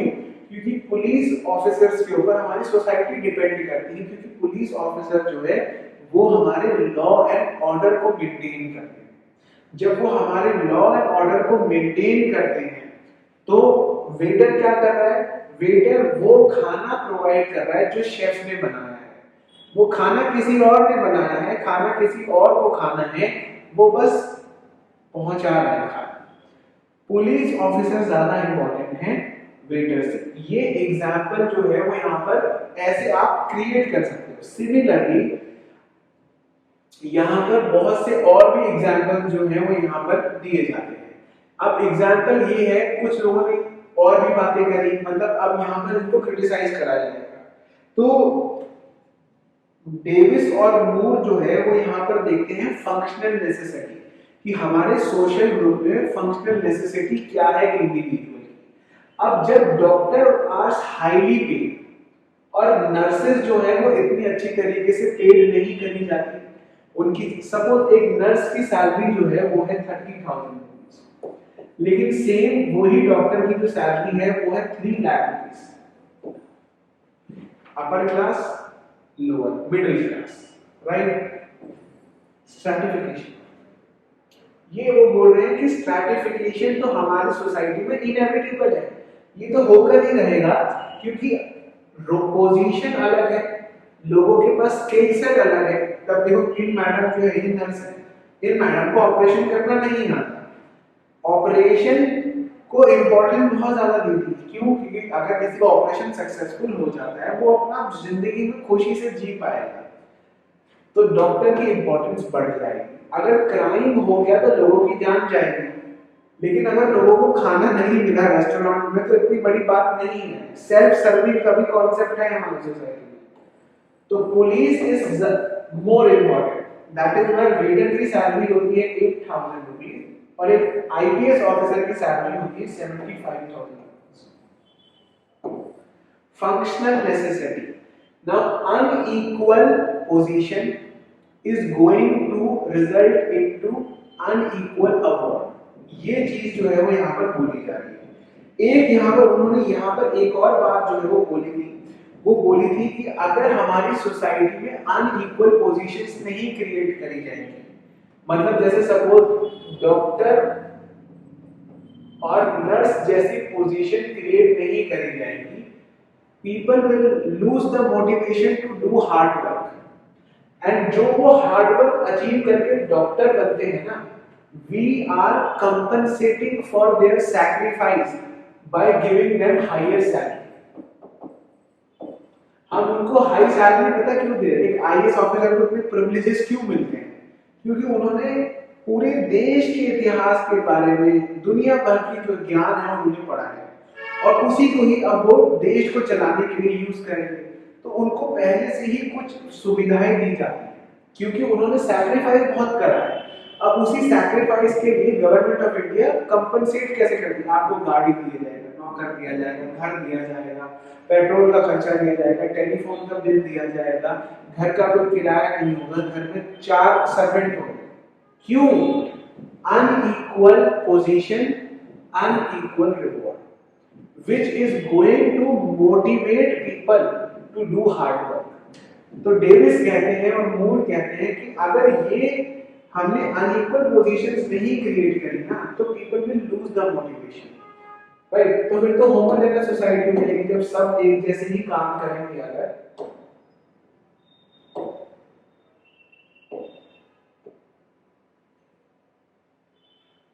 some people like doctor, police job is more important than for instance a waiter.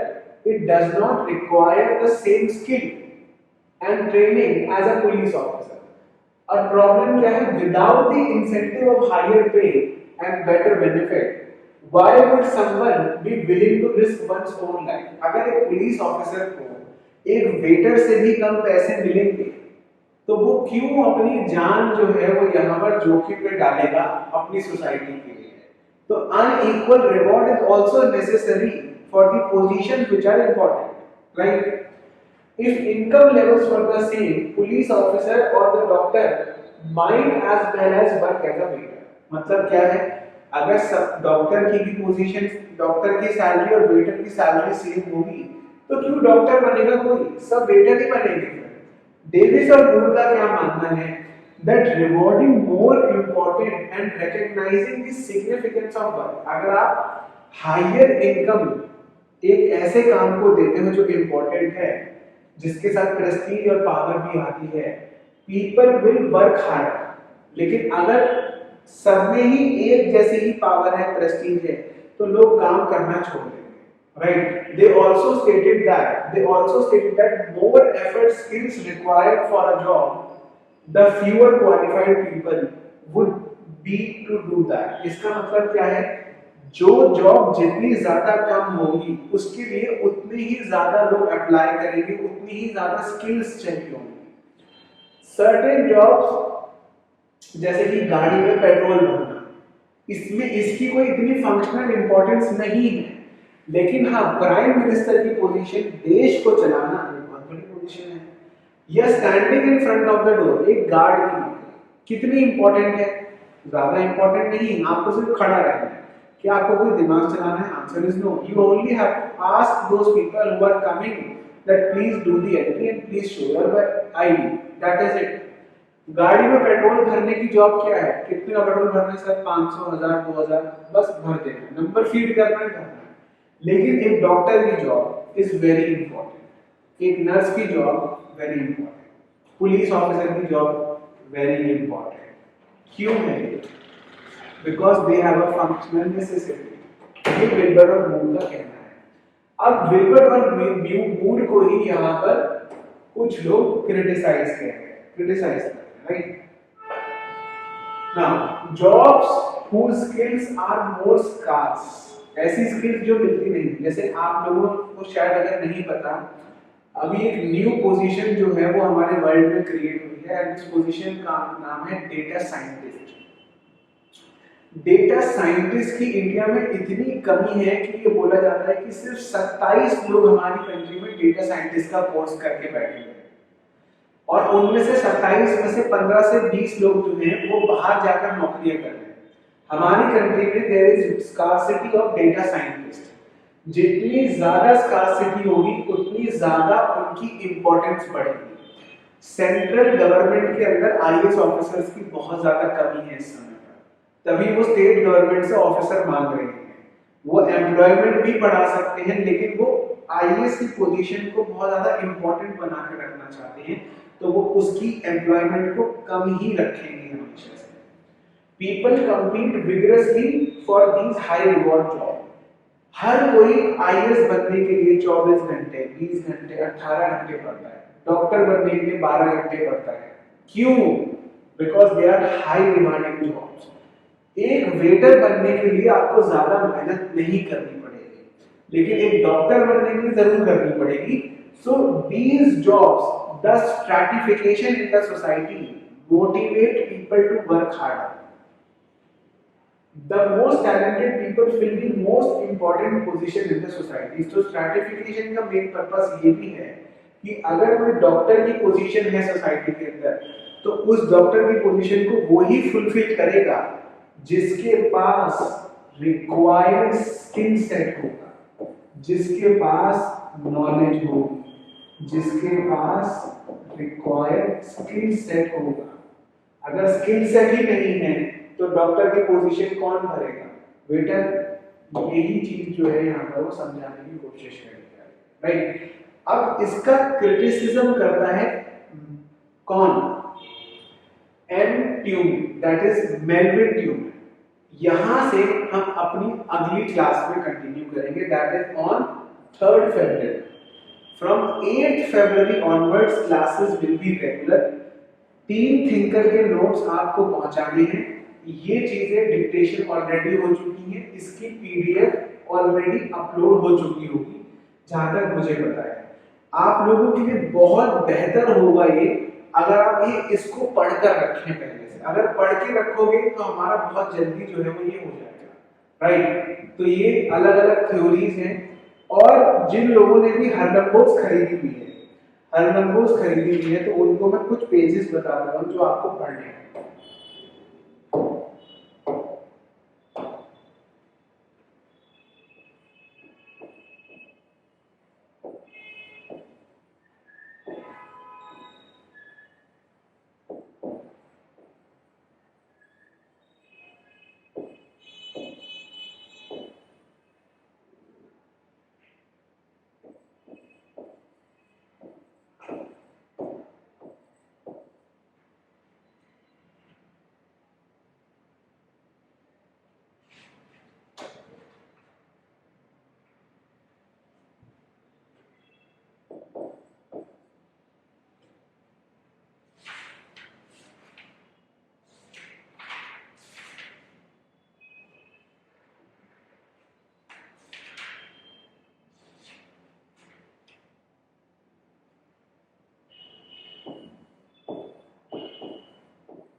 तो ये choice आपकी है यहाँ पे।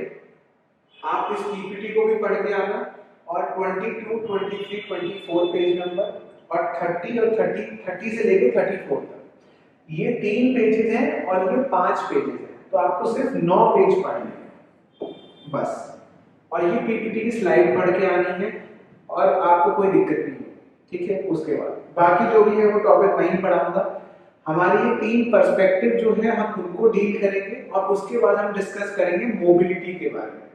जैसे ही ये खत्म होगा हम अगले टॉपिक पर आ जाएंगे, ठीक है। कोई भी डाउट हो तो मुझे आप अभी बता दीजिए। If you have any doubt with respect to the class, with respect to the topics which we have discussed today, please let me know in the comment section. I am waiting for them to address the doubt. And if you do not have a doubt, please let me know. Then we will conclude the session.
Okay, class, thank you. Then we are going to meet day after tomorrow and we are going to finish this topic. We will make sure that the topics are not dealt in a hushed manner. जल्दी जल्दी में अगर पढ़ाऊंगा तो कभी कभार आपकी भी चीजें जो है वो स्किप हो जाएंगी, तो हम इतनी तेजी से क्लास को नहीं चलाएंगे। मैं करना तो चाहूँ तो मैं आज इस पूरे टॉपिक को भी खत्म करवा सकता था। इसमें हमारे दो पर्सपेक्टिव रह रहे हैं, उसके बाद सोशल मोबिलिटी जो है वो 15 से 20 मिनट का टॉपिक है। I can stretch the class अगर आप चाहते हो, but the problem is I have another class at 7 PM of NCERT and आपके लिए भी एक ही चीज को एक ही टाइम के लिए 2-3 घंटा पढ़ना फिलहाल अभी ठीक नहीं है, क्योंकि हमारी सोशियोलॉजी अभी सिर्फ थिंकर्स खत्म हुई है। जैसे जैसे आपको कॉन्सेप्ट समझ आते रहेंगे हम आगे क्लासेस का टाइम बढ़ाएंगे। 2 से 2.5 घंटे की भी हो सकती है क्लास, 3 घंटे की भी हो सकती है जब हमें सिलेबस खत्म करना हो, राइट।